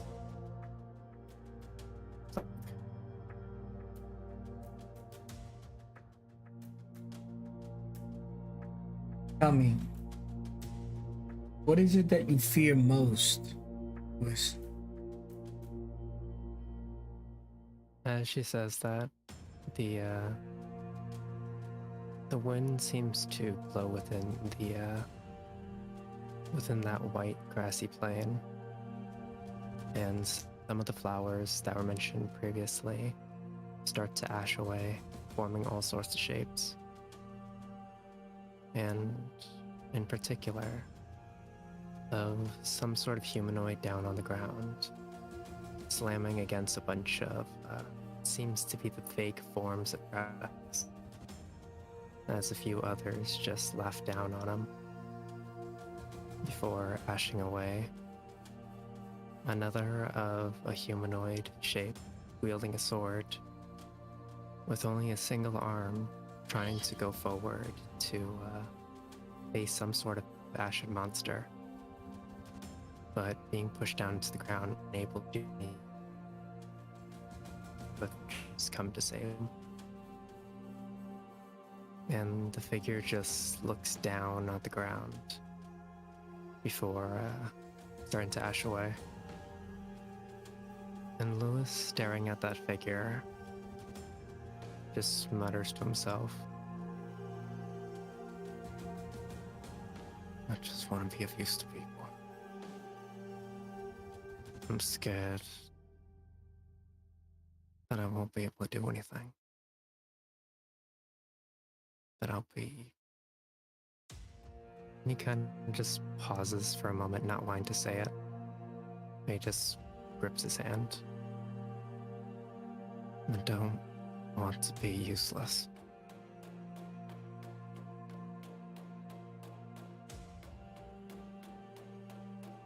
Then what will you do to vanquish your concerns?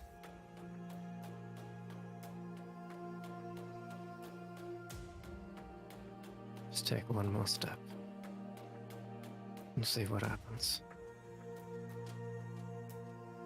And maybe face what I think will happen and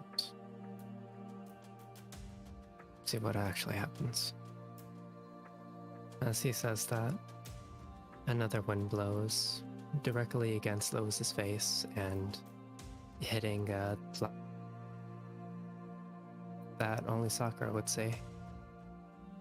The ash starts to swirl around, and what you see seems to be of just some humanoid figure sitting down at the table, with three others standing, each in different positions, just watching him. And there seems to be scribbled out faces across three of the figures. And it's just all the ash disappears, turning to one giant question mark before swirling off into the sky. and it descends back onto the ground, this time forming two other figures. Another humanoid, and what seems to be a more feminine one. One where the ash seems to fly off, almost like flames. At first, they take an almost dark coloration, and there's brief mutterings that seem almost mocking, distinct, but it gives that sense. Before the ashes start to swirl around in the same space, shifting to a white coloration. And the mutterings aren't mocking anymore, but almost apologetic and hopeful. And as the scene fades away, Lewis takes a deep breath and tries to walk forward within the plane.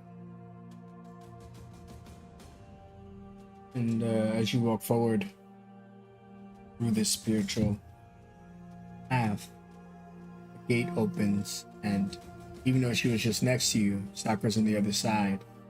You kind of breach back into the real world a little bit, and she opens her hands.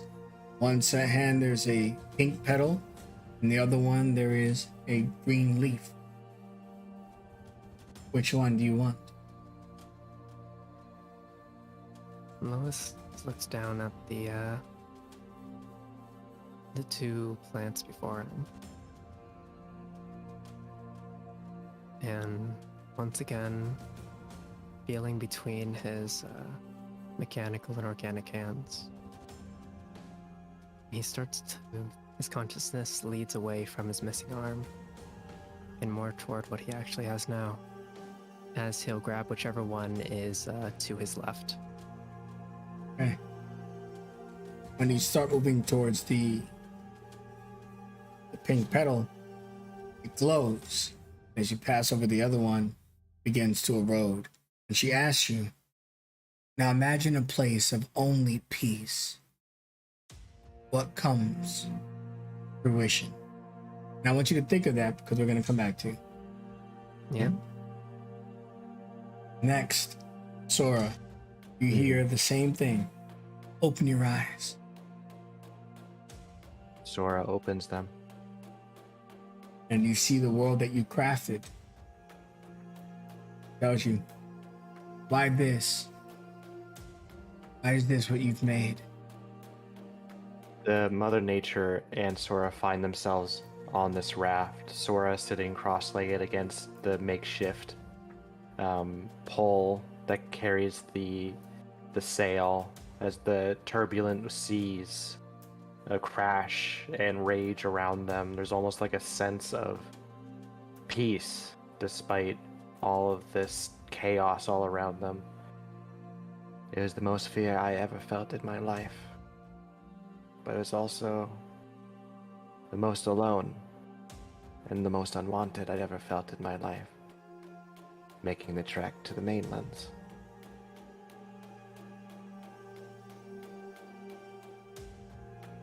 And did you find what you seek? She looks down and a partial smile comes to her face. I sought answers, but most of all, I sought family. I got both. Speak of the Aku. She shakes her head slightly. The Aku are gone. My family is the people around me. I feel so unwanted. I feel so unimportant. I feel insignificant.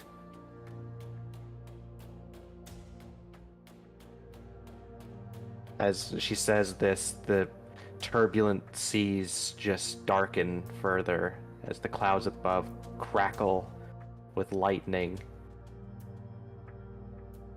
I feel that the choices I make, no matter how small the mistake, well, it will cost me everything.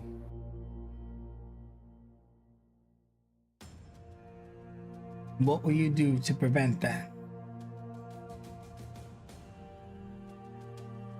She looks up, and despite how chaotic everything feels, how difficult everything is to understand and to balance, she stands up and fastens the headband on her forehead. I will take all the lessons I've learned from everyone who's mattered, the people who are here and the people who are not. And she jumps up onto the main pole, climbing up and quickly fastening the ropes and adjusting the sail against the onslaught of the wild sea. I will carry the memories with me. I will remember the intentions of their actions and use it to fuel my strength. As she bites down on a rope, fastening it and holding on as if it's a massive staff, bouncing against it as she looks to the horizon. And just with all of the storm in the far, far, far distance, there is a sliver of light that she uses as her compass. Okay. Ultimately, kind of like going down a river, this one splits like a fork. To your left, you could see the promises of everything you ever wanted. But to your right are all the obstacles that would make those promises not come true. You can veer to the left now to claim what you want, or you can go to the right and face yourself. Both paths are the right path, but which path you pursue now is entirely up to you. Nothing in life worth anything is ever worth it if it's easy. For if there is no challenge, no strife, no one will know gentleness or peace. And she grabs the ropes and leans back, the bow almost bending against her weight as she pulls the sail to begin taking her to the obstacles and the turbulent waters. When you spill out into the obstacles, you see Domingo has a pressing question related to everything you've experienced, not necessarily something set in place. And when he asks you this question, you'll have time to think of it. We'll come back to you. But Domingo, Okay. what do you ask?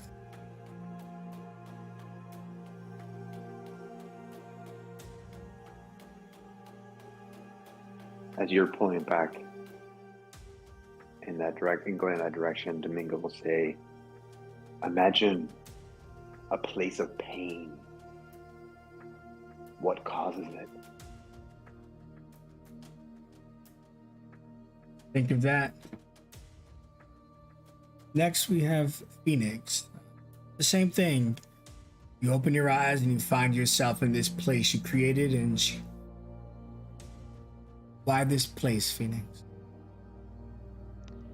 So I imagine they're kind of like they're in the city of Icarus, but it's like it was a program like the holodeck on Star Trek, and everything is paused except for Phoenix and Sakura. And she's looking around. She looks to Mother Nature. I fix things. It's what I do. I'm really good at it. I've been fixing it since I was little. But this, I couldn't fix. It doesn't matter what I do, I can't ever fix it. And so I fix things because it's the runner-up prize. Maybe one day if I fix enough things, I'll be able to fix that, but probably not. Do you feel broken, Phoenix?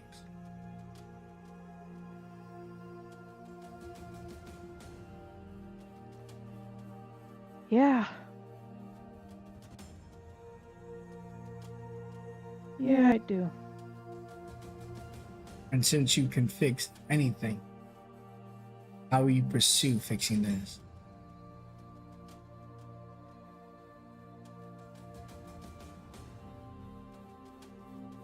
I don't know. I'm good with machines. I'm not good with hearts.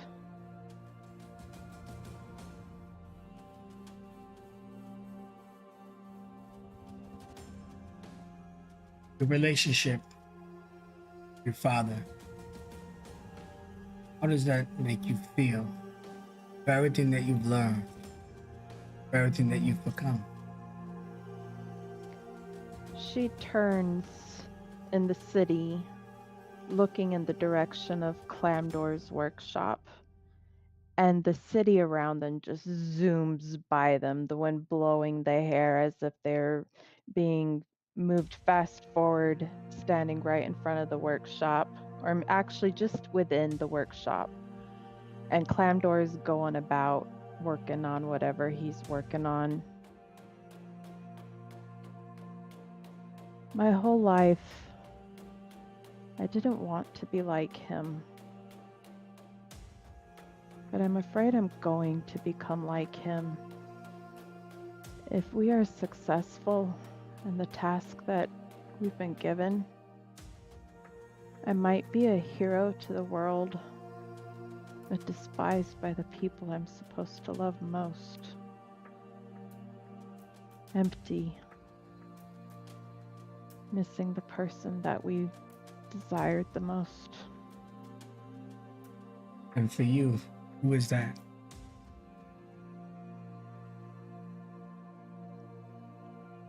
I think it's my mom. I think it's Lydia, but what if it's not? What if I've made her into something she's not?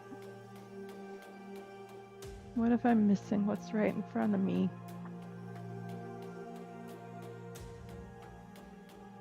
She turns back to the shop, and the top of the shop opens up, exposing the sky. And when you look back towards her after this immaculate thing kind of happened, she's gone. And there are only two paths now. With your cloak, you just shoot towards the sky, maybe even pierce the world to other worlds. Or you see your dad. He's sitting there. He's rubbing his back because he's trying to finish this machine, but age is catching up to him. And he looks around for his assistants, but they've all gone home. He just keeps working. You want to approach your father? You want to shoot to the sky? Or you simply stay put?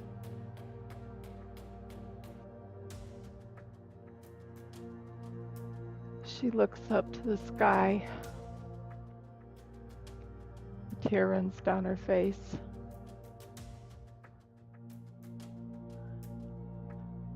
I'm so sorry.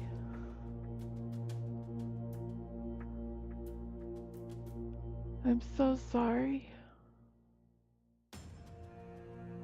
And she looks to Clamdor. Maybe together we can reach you, maybe we'll fail. But I think he needs me. And she'll take a step towards him. The moment you take that step, boom. You see Domingo. He has a pressing question for you that you'll be able to fully realize here in a moment.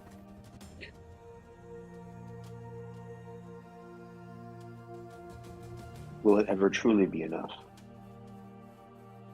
Will you ever know that this was the right decision? What will that pain look like? You can think on that. We come back to complete your final phase.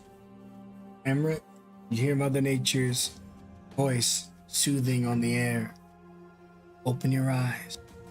You've created this world that you're in now, this pocket dimension, this spiritual vessel, this nest. And what is it for you as she looks around and tells you, where are we, Amrit? Where have you brought us?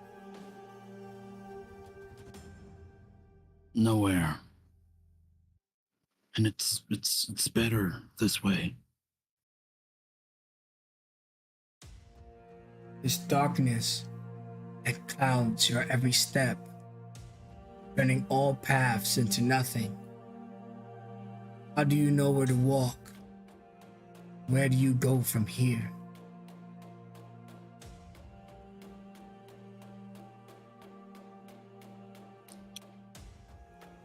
I don't know, I just follow the others. Can't trust myself after what I've done. You're right, you can't. When you look back, she looks like Terma. But this is just more of your mind. And what are you gonna do when it's time?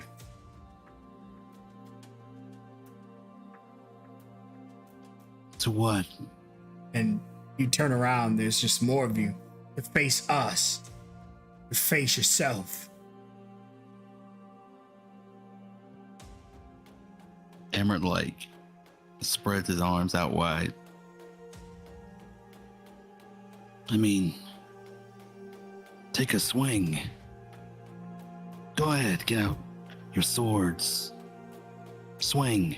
Get out your crossbow. Squeeze. I deserve it. We all do. Then you feel the first squeeze. Mother Nature's holding your hand tightly. Free yourself, Emret. Think of a world where you know who you are, who stands beside you, and she will form whoever your answer is, and that person will be holding your hand.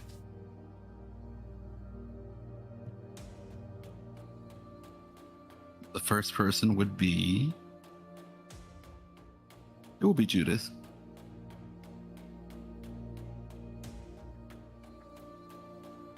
You see Judith form, and even though Judith isn't really here, I'm not asking too much of you, Cake. Kind of an impromptu response in this imaginary world where the two of them are comfortable together in this capacity, holding each other's hands. What would you say seeing him lost in his mental exercise? She'll be there holding your hand and just go look around and say, "Holy shit, it's freezing out here. What are we doing out here?"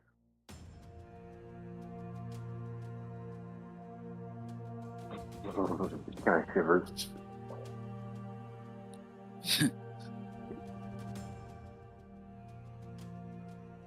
It's...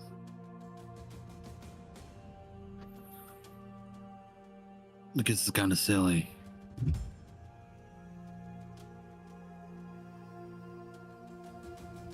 What's silly?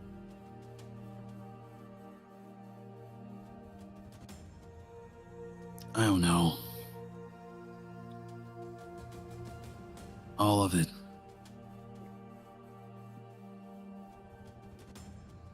I walk around fueling the pain for more power. Get hit to dish it out. That's how I'm built. It's how I'm made. It's how I survive.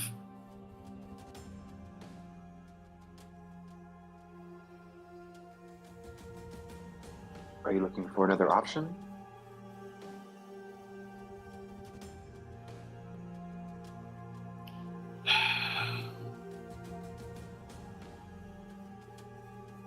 I'm looking for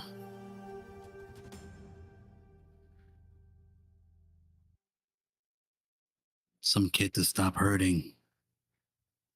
And he'll look forward and see his younger self clutching a bloody dagger with cuts all over his own self.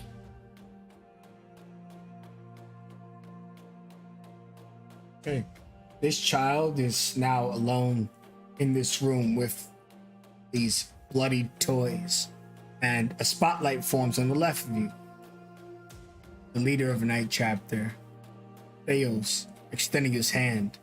This is what you were always meant to be. Come with me. And when he opens his hand, he extends to you. He's offering you your first dagger. Dagger you had for a long time.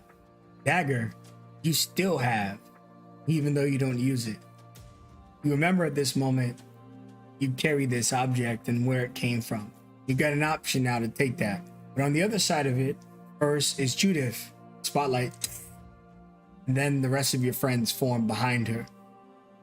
You could take the path now where you can try to forget the night chapter, but it'll never truly be gone. Or you can accept what you once were and decide that that's all you'll ever be. Believe it or not, both paths are correct. Because both paths you decide who you are. No one else can make that decision.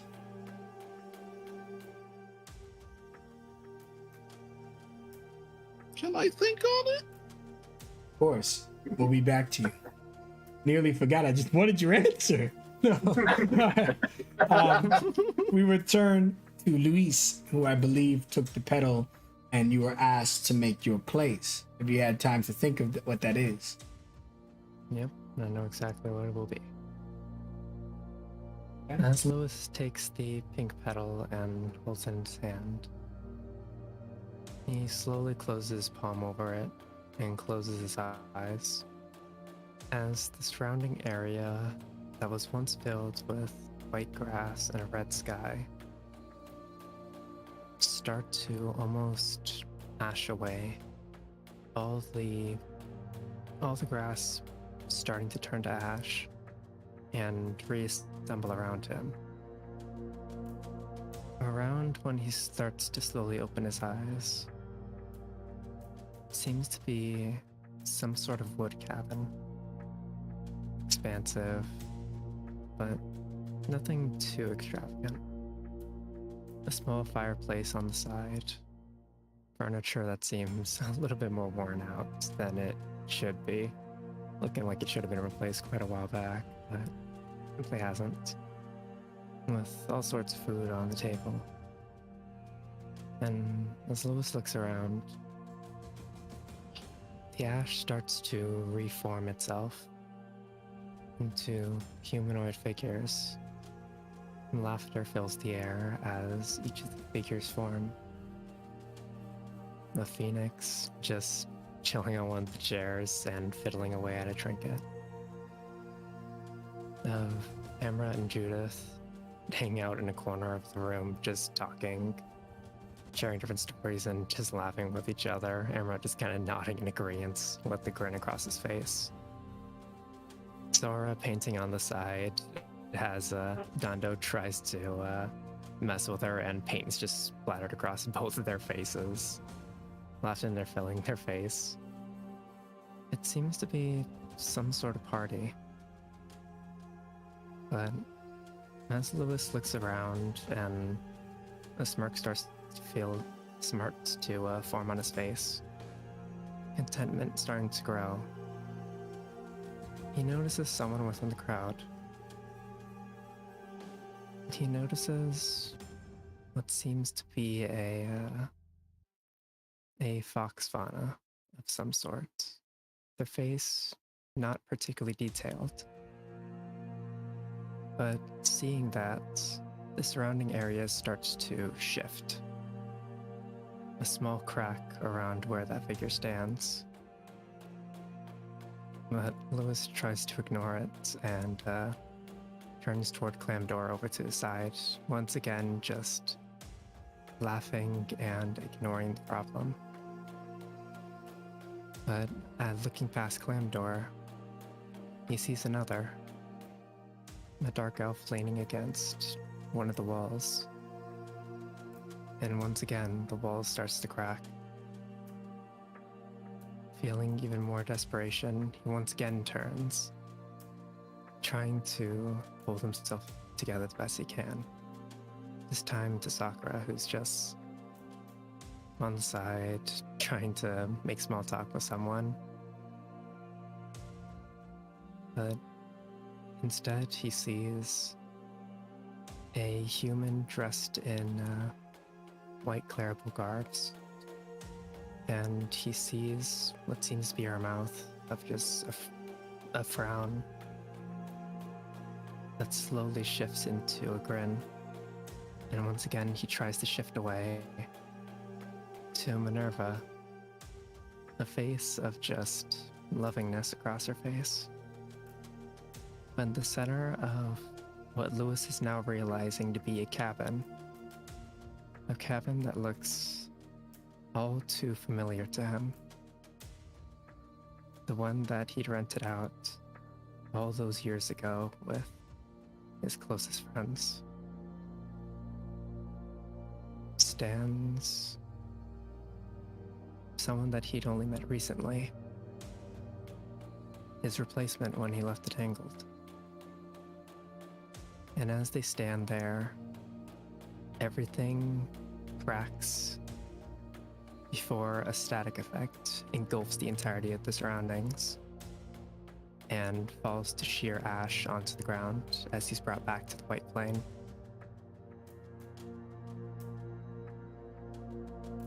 In the white plane, the Minerva, but you think it's also Mother Nature. It's kind of weird. And they hand you this ball, at least it looks like a ball at first, but you can see it's something mangled up, and the voice says to you, untangle it.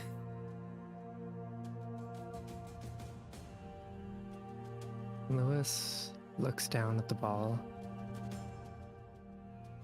and his hand is just shaking. He's not quite sure what to do. Hearing those instructions, he knows exactly what he should do. But it seems almost like everything in his body is resisting it. Not because he seems to be fearing the ball itself, but it's some sort of impulse in him. Something that's keeping him from wanting to move forward. And as his inner voice starts to grow stronger and stronger, with all sorts of excuses why not to, they grow almost deafening before he hears a very distinct growl. One that he'll always remember.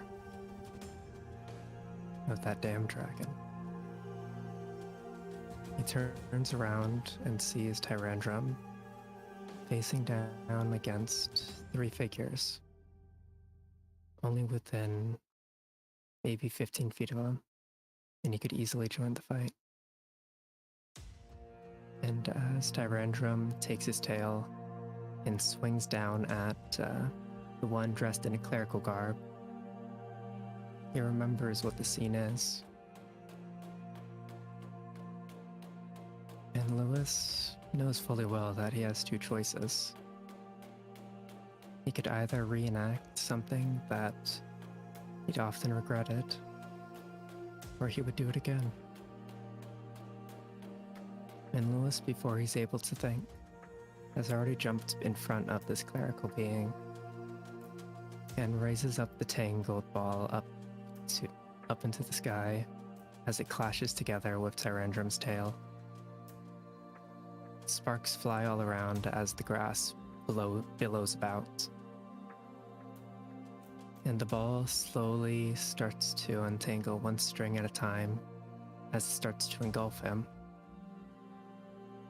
Before the tail fully cuts down, all the strings undone, and his arm is severed from him. And the strings around fully cover him, as there's no longer any plane, no wind, no people, no ash, no regret. Just a black void that Lewis seems to be standing alone in. And he just mutters to himself, I will gladly do it all again.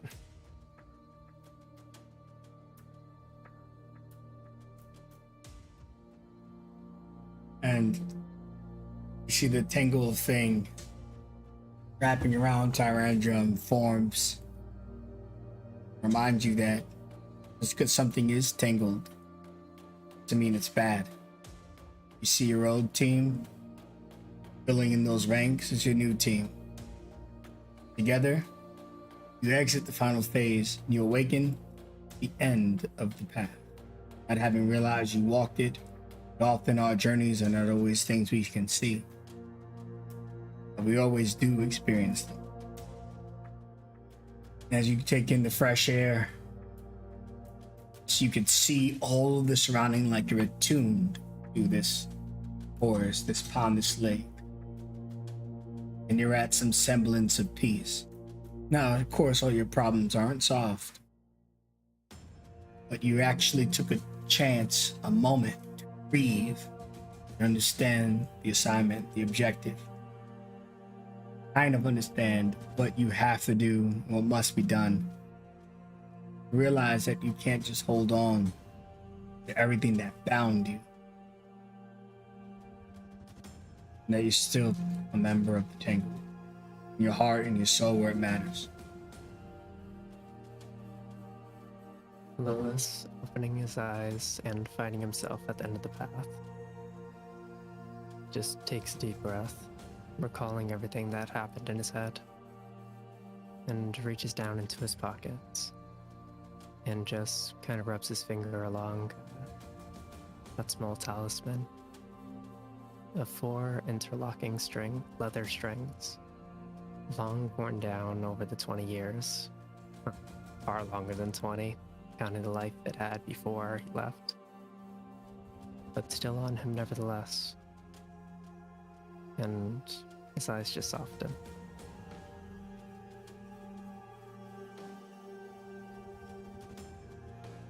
Okay. Now we go to Domingo's question that floated for Sora. A place of pain. Right. You look where Sakura was sitting on the raft, and now it's Domingo. Yes. Show me a place of pain. Domingo, when you step in to reiterate the question, to see a place of pain, you find yourself standing in a tabby floored building, paper walls, and it's the evening. It's dark. There's no noise other than the sound of cicadas in the distance. For a place of pain, there's almost a strange peace here. But Sora is ahead of you, with her back to you, sitting on this deck, looking out into what seems to be like a village square. Paint trailing from her brush out towards this small village.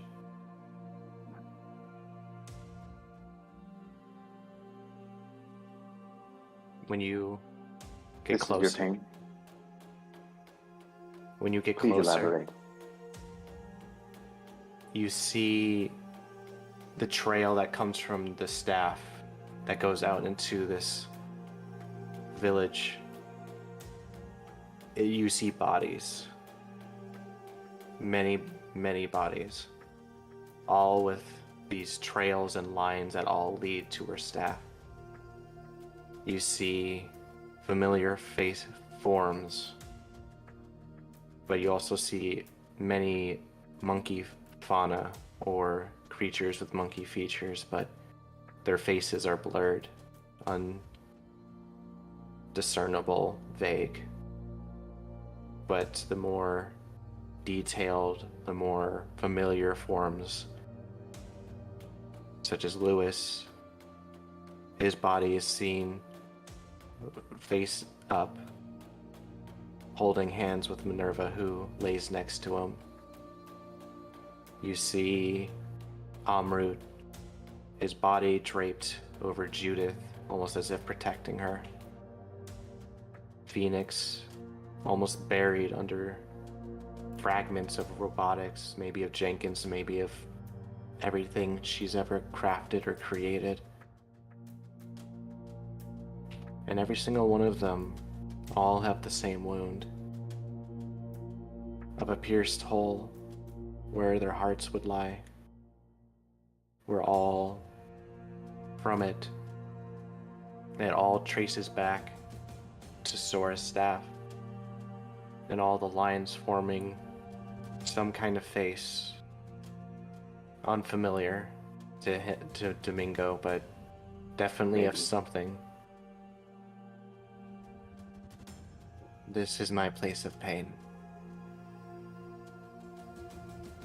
Hmm. Friends and loved ones have their hearts ripped out, dead on the ground, in a place such a serene environment. Why do you think you were brought? You showed me this. What does this mean to you? The thought of destroying the lives of all those I hold dear. The thought of hurting the people I care about most, and the people who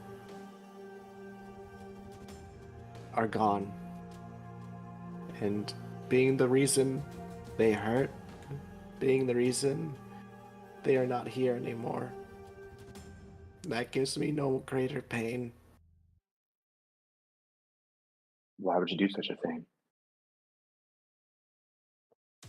Because I would have made a mistake trusting in the wrong person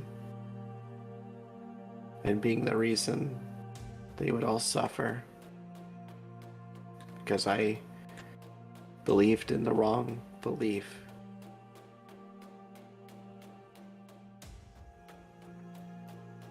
What do you believe in, Sora? What is your true belief?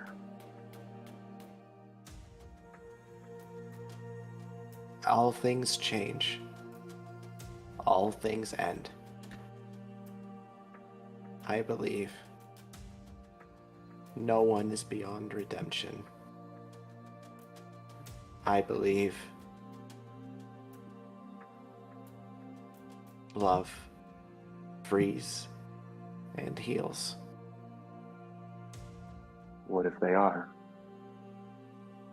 Are you able to admit that if someone is unable to be redeemed?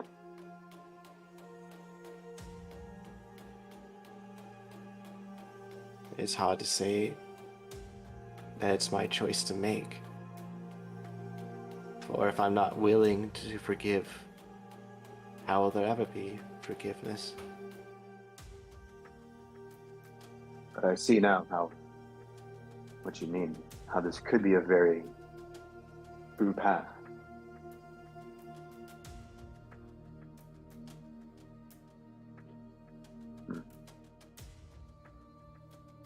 Maybe. Yeah, she kind of stands up and she looks, and the paint has been blood this entire time. She looks down at it. Maybe I should paint a new path. Paint a new story.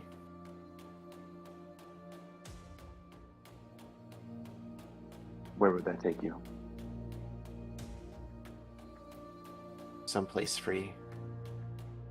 Someplace good. Someplace where the people I love are safe and happy.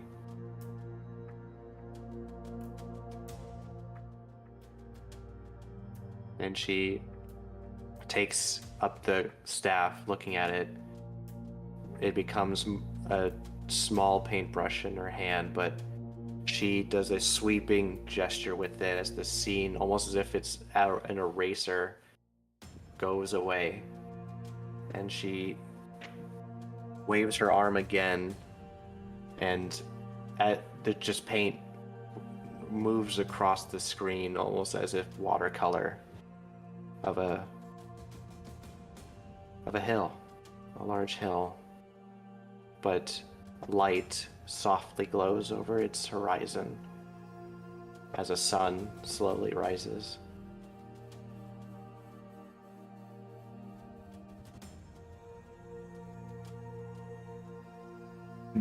As the sun rises, come out. See Lewis standing on the other side. Made it through your journey. Sora does step through and she sees Lewis.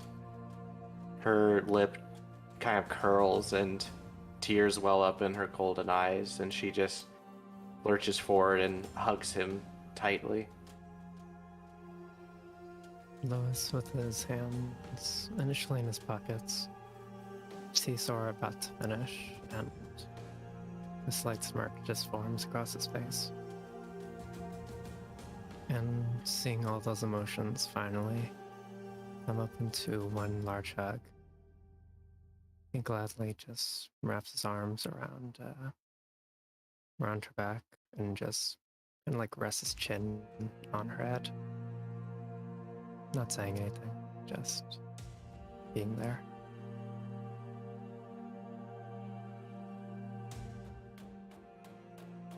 Excellent. And as two of you just kind of revel in this spiritual journey that you may not have seen what the other person went through, but you know what you did, you can only imagine it was equal parts scary, equal parts revealing, and all parts awakening. However, we'll come to your reunion as you watch stumbling across the other path is Amber and Phoenix surely making their way down, but whether they'll slip into the waters, time will tell. Which enters and returns us back to Domingo, who posed a question for Phoenix. She will answer.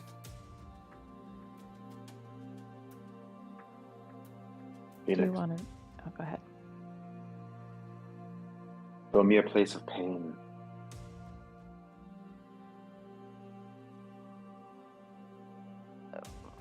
I thought you asked which, if I had made the right choice. Sorry, that's what I prepared. Oh, sorry. for. Yeah, place of pain was me. Yep, sorry. Yes.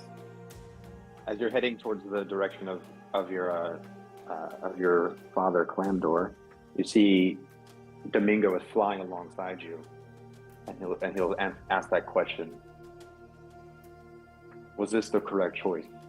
And what if you never know the true answer?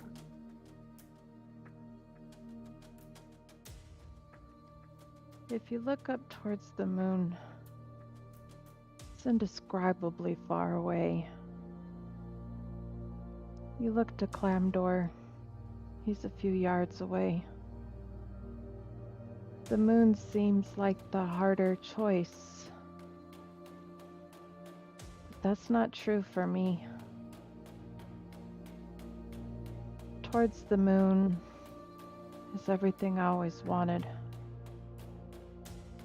Towards Clamdor, even though the truth is complicated, my reality is that he chose everything over me. Forgiveness of that is hard.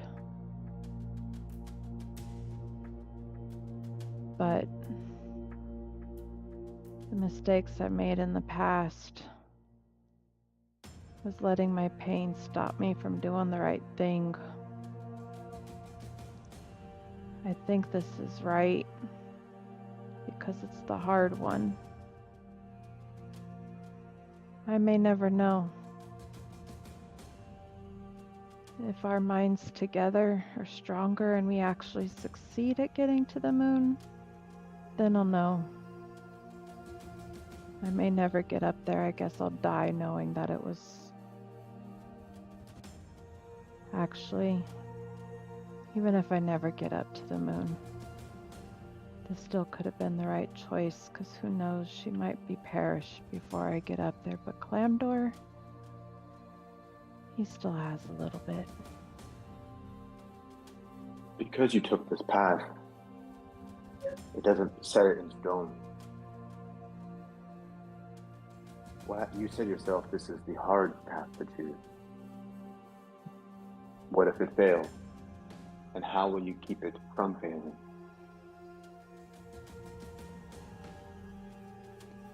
If it fails, well, it won't be the first time. How will I keep it from failing? I don't know. I feel like the consolation prize of a relationship with him might actually be the real prize.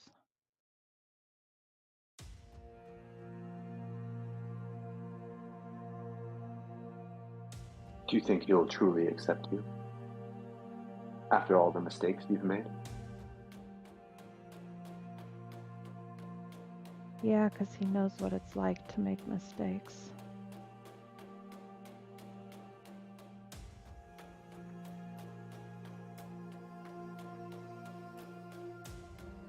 Sounds like you have someone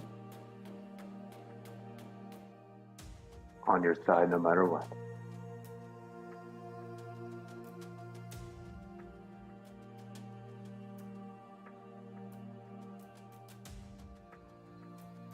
Yeah, I think I do.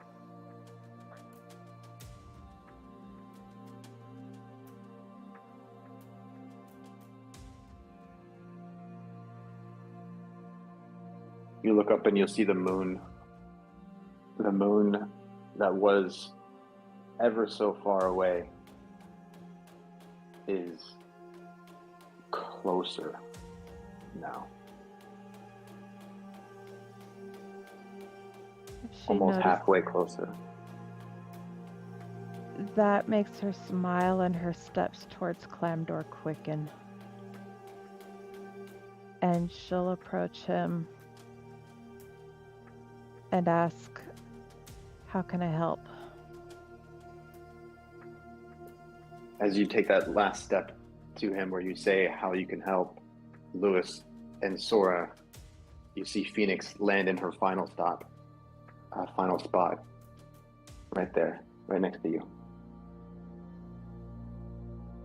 You would see Sora and Lewis in embrace Phoenix, but as they come to realize you're there, Sora would look to you and open up one of her hearts for you to come into the embrace with a very teary-eyed expression, but she's happy again. Phoenix has just as many tears on her face. She tries to hide them, but she will fly up to be equal with you guys and go in to it.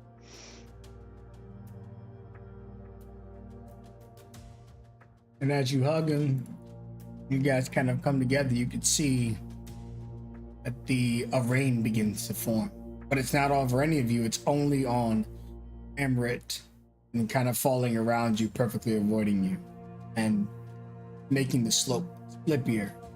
Slippier, is that a word? Anyways, he's moving down the slopes as they get. I keep wanting to say slippier. Anyways, as he's moving down the slopes, slippier. And his journey looks hard. Not to say that his are worse than yours, but he's the last to make the path down, even though he started first. Sort of like Lewis beating Sora, even though she was ahead of him. Anyways, as you return to your place, Amrit, as the final obstacle here, you just see you're given that option of going towards Thales. All you ever knew, with no real parents, is that was your dad, your mom, your best friend, your enemy. He walks around you. Pursue the course you've always chosen. This is where you belong, by my side. Together we were unstoppable. Do not deny who you are. You know who you are. Monster. And your friends kind of chant the opposite. But still, you're just that little boy, a child. A hell of a middle finger on you. But what are you going to do?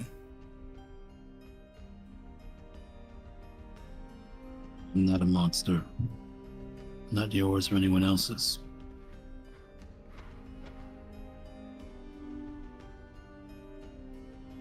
I'm just another kid. That you stole something that can't be given back. That's all. But now look at something else. And not from you. And he'll walk away from where the dagger is. and head the other direction. Surely like a coward, even in all that power, he charges at you with the dagger he gave you. Tries to kill that little boy, uses to take his hand. Turn around. Blade's coming for your stomach. You even do anything, you just let it happen. He'll catch the wrist.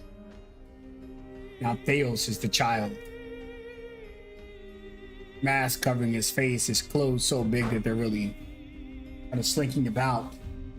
You're an adult again, you're older, and you're looking down to Theos. And you realize that he doesn't control you anymore. And you're your own master. And he lets go of the dagger, his back falling, begins to cry. You've got this dagger in your hand. You've never been in a position to deal with this. You're gonna walk away. Witness a child that will grow to become a danger.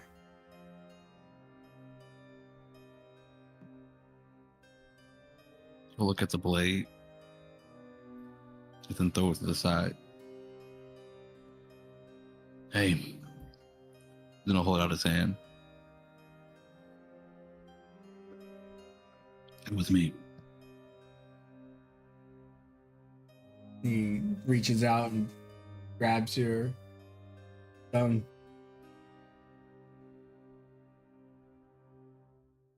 And when you do that, your friends are all there with you. What's this? Is it over? Says the young Thales. Not yet. But it's better.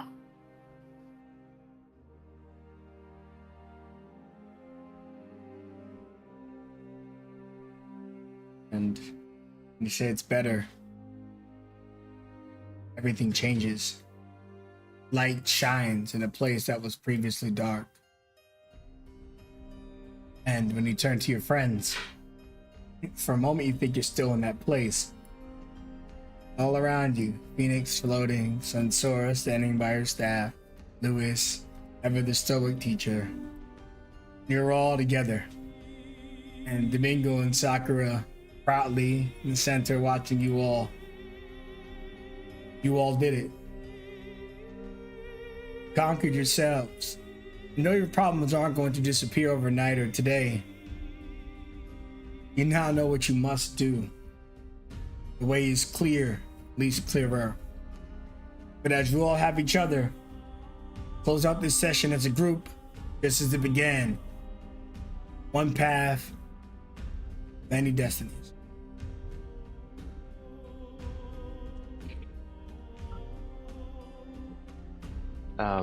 As Amrud returns, he would find Sora's tail wrapping around one of his arms and pulling him into this group embrace, just hugging everyone she holds dear tightly as she speaks to them.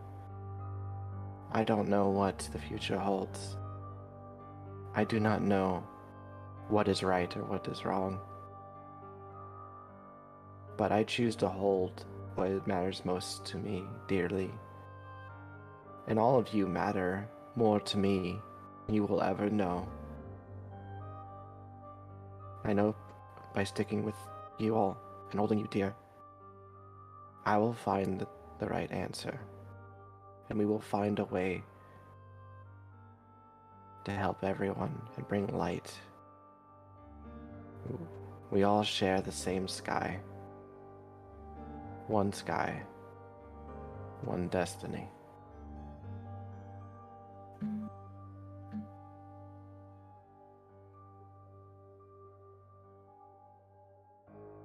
Phoenix is just staring at you. Like, she doesn't know what to say. But she's entirely there. But you guys have been hugging far more than she's usually comfortable with. So she's going to lean over and like touch shoulders with you. I'm glad you're here. I'm sorry I wasn't present. Are you kidding? I've done way worse things. You're good. And she'll look towards Lewis and Amrit. Right, guys? She's good. That was kind of rude. Yeah, so you were me for a day. That's all right. What'd you say, Biz? Don't worry about it. Just, pay for my meal next time and we're up. As he just like quickly ruffles your hair. And not all barnacles are bad. Yours, I'm sure, will be very cool, and it suits you. Phoenix did a good job. You just gotta make sure to clean them out so they don't stink. Oh, and Yeah, you also, look good. also Barnacle boy. be sure to feed the minnows from time to time. The what? Barnacles are living creatures. Ah, see. You might want to go for a swim in the water here, Lewis. In a full plate. Maybe another time. She turns to Sora and winks. You are all my family, and I care so deeply for all of you. I just want you all to be happy, and that is what path I walk on.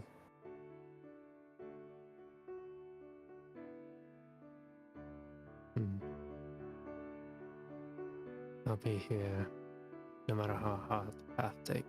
No matter how hard of a path. There, words. Having I'll a be stroke, here no old matter man? how hard the path goes. Oh, dear lords. I'll be here no matter how hard the path gets. All you need to do is ask. Then we won't hurt you anymore. Forever.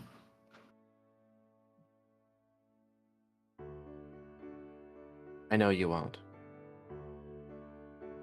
And it was wrong of me to say that.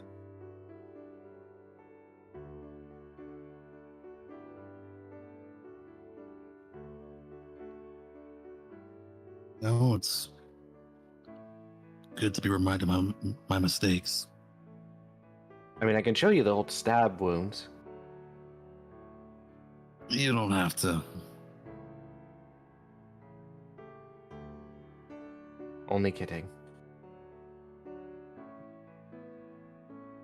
Oh, scars are badass anyway, so. I probably shouldn't say you're welcome. See, I caught myself there. I'm getting Thank better. you. Thank you, Amrut. Sincerely. Just don't go around saying Scar's a badass or Donda will begin asking you to stab him. But I would. I know you would, that's why I'm asking you shouldn't. Fine. Maybe you can paint some scars on him. Yeah, but... Oh, she realizes in this moment she has not told anyone. Everyone group together. Jenkins, group huddle. Jenkins. Sure. So while we were away, Tasha may have put on the crown. What? Apart what? Yeah, she like looks behind and then looks back. Like they have to wrap this up quickly. Suffice to say, she was feeling a little insignificant, like I was, and decided she didn't want to be left behind and put it on. And she's been not so good. She needs to take that off. Yeah. Further bad news. The Let only me guess, way it won't come off. that because the only way they have figured it out so far is saying she has to die. Great. Oh no.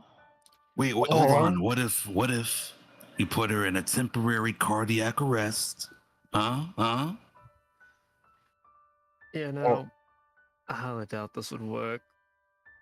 What if we just tried dragging it into that place? With all the other. Oh, that is an It idea. is an artifact, after all. She would have to rest with us, and hopefully it would work. Yeah. Also, potentially terrible idea, but I wish to present it all the less because I'm quirky that way. Most definitely. Remember when I hit the kid's crown with my staff? Yeah. No. Okay. Just wanted to throw that out there. Wait, what happened? Well, when you are stuck in the ocean of misery and death and destruction, I thought I would just hit the crown with my staff, and then I zipped in and there with you. He kind of just like opens his mouth and holds up his hand like he's about to say something, and he just lets out a deep sigh. But just like, don't worry about it. We've been through too much today. And if I just hit Tasha's crown with my staff, I would go into a crown potentially still full of mouth. Okay, I'm seeing please the flawed don't. logic. No, yeah, don't. Let's not find out. Why do I always fuck around and find out, you know? Because you're fun that way. It's in your nature. Don't worry about it, kid. I'm always No, just happy B. you're there to pull me out of it. Yeah, be worried about it. Don't do it. Yeah. Well, yeah. All right. That will be a hypothetical question that no one will ever know.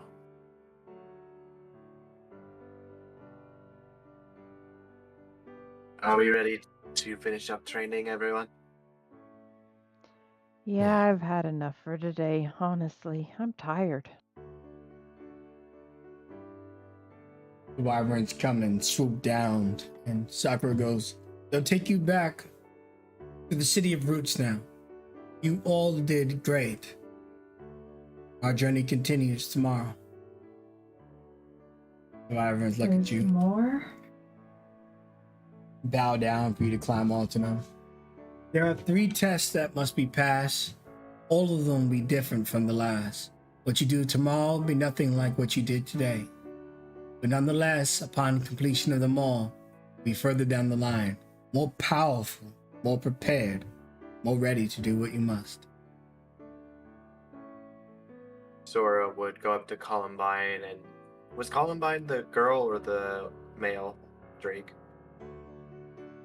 Columbine's the girl. Bakara's now.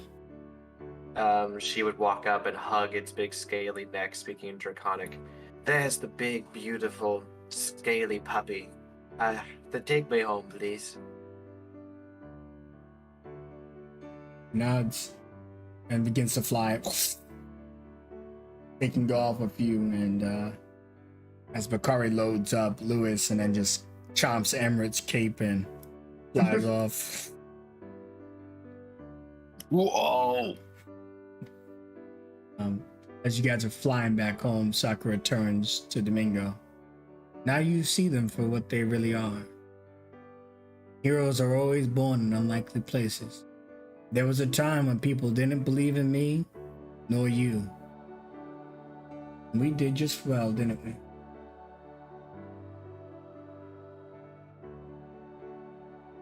They did fine.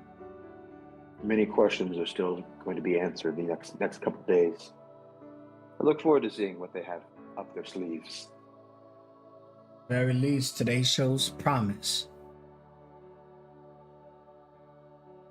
That it does. That it does. And the session comes to a close. Oh my god, that was so heavy. Therapy. Hey! Yeah, Cake, did you read Therapy for Dummies? No. No. No. I tried to look up something like in the last little minutes, so I was like, fuck it. Yeah, I told Cake at 8 o'clock and gave some sample questions. It was awesome. This was not as scripted as you may think it was. 20 minutes per time. Go. All right, then, folks. Hope you enjoyed watching today's episode. After the credits roll, you'll see that Dando has found Emerald's stash of medicinal herbs and is beginning to take them. But in any case, that's a problem for next week. We'll be seeing you then. Everyone say goodbye to the stream. Bye, stream. Thanks for watching. Dando, Sponsored stay by out of my BetterHelp. workshop. Not actually. It's your boy Falcon. And he's gonna go blow up with Dando. Catch you later. Oh, will you take? Out of fear, we kept running, tried to hide away. Can you hear? War is coming, beckoning our fate. This is the day that we stand up. This is the day we fight. We'll take our place, we won't give in. Our victory's in sight. Only a sword in our hand, but we enter the lion's den. We're not waiting for a war.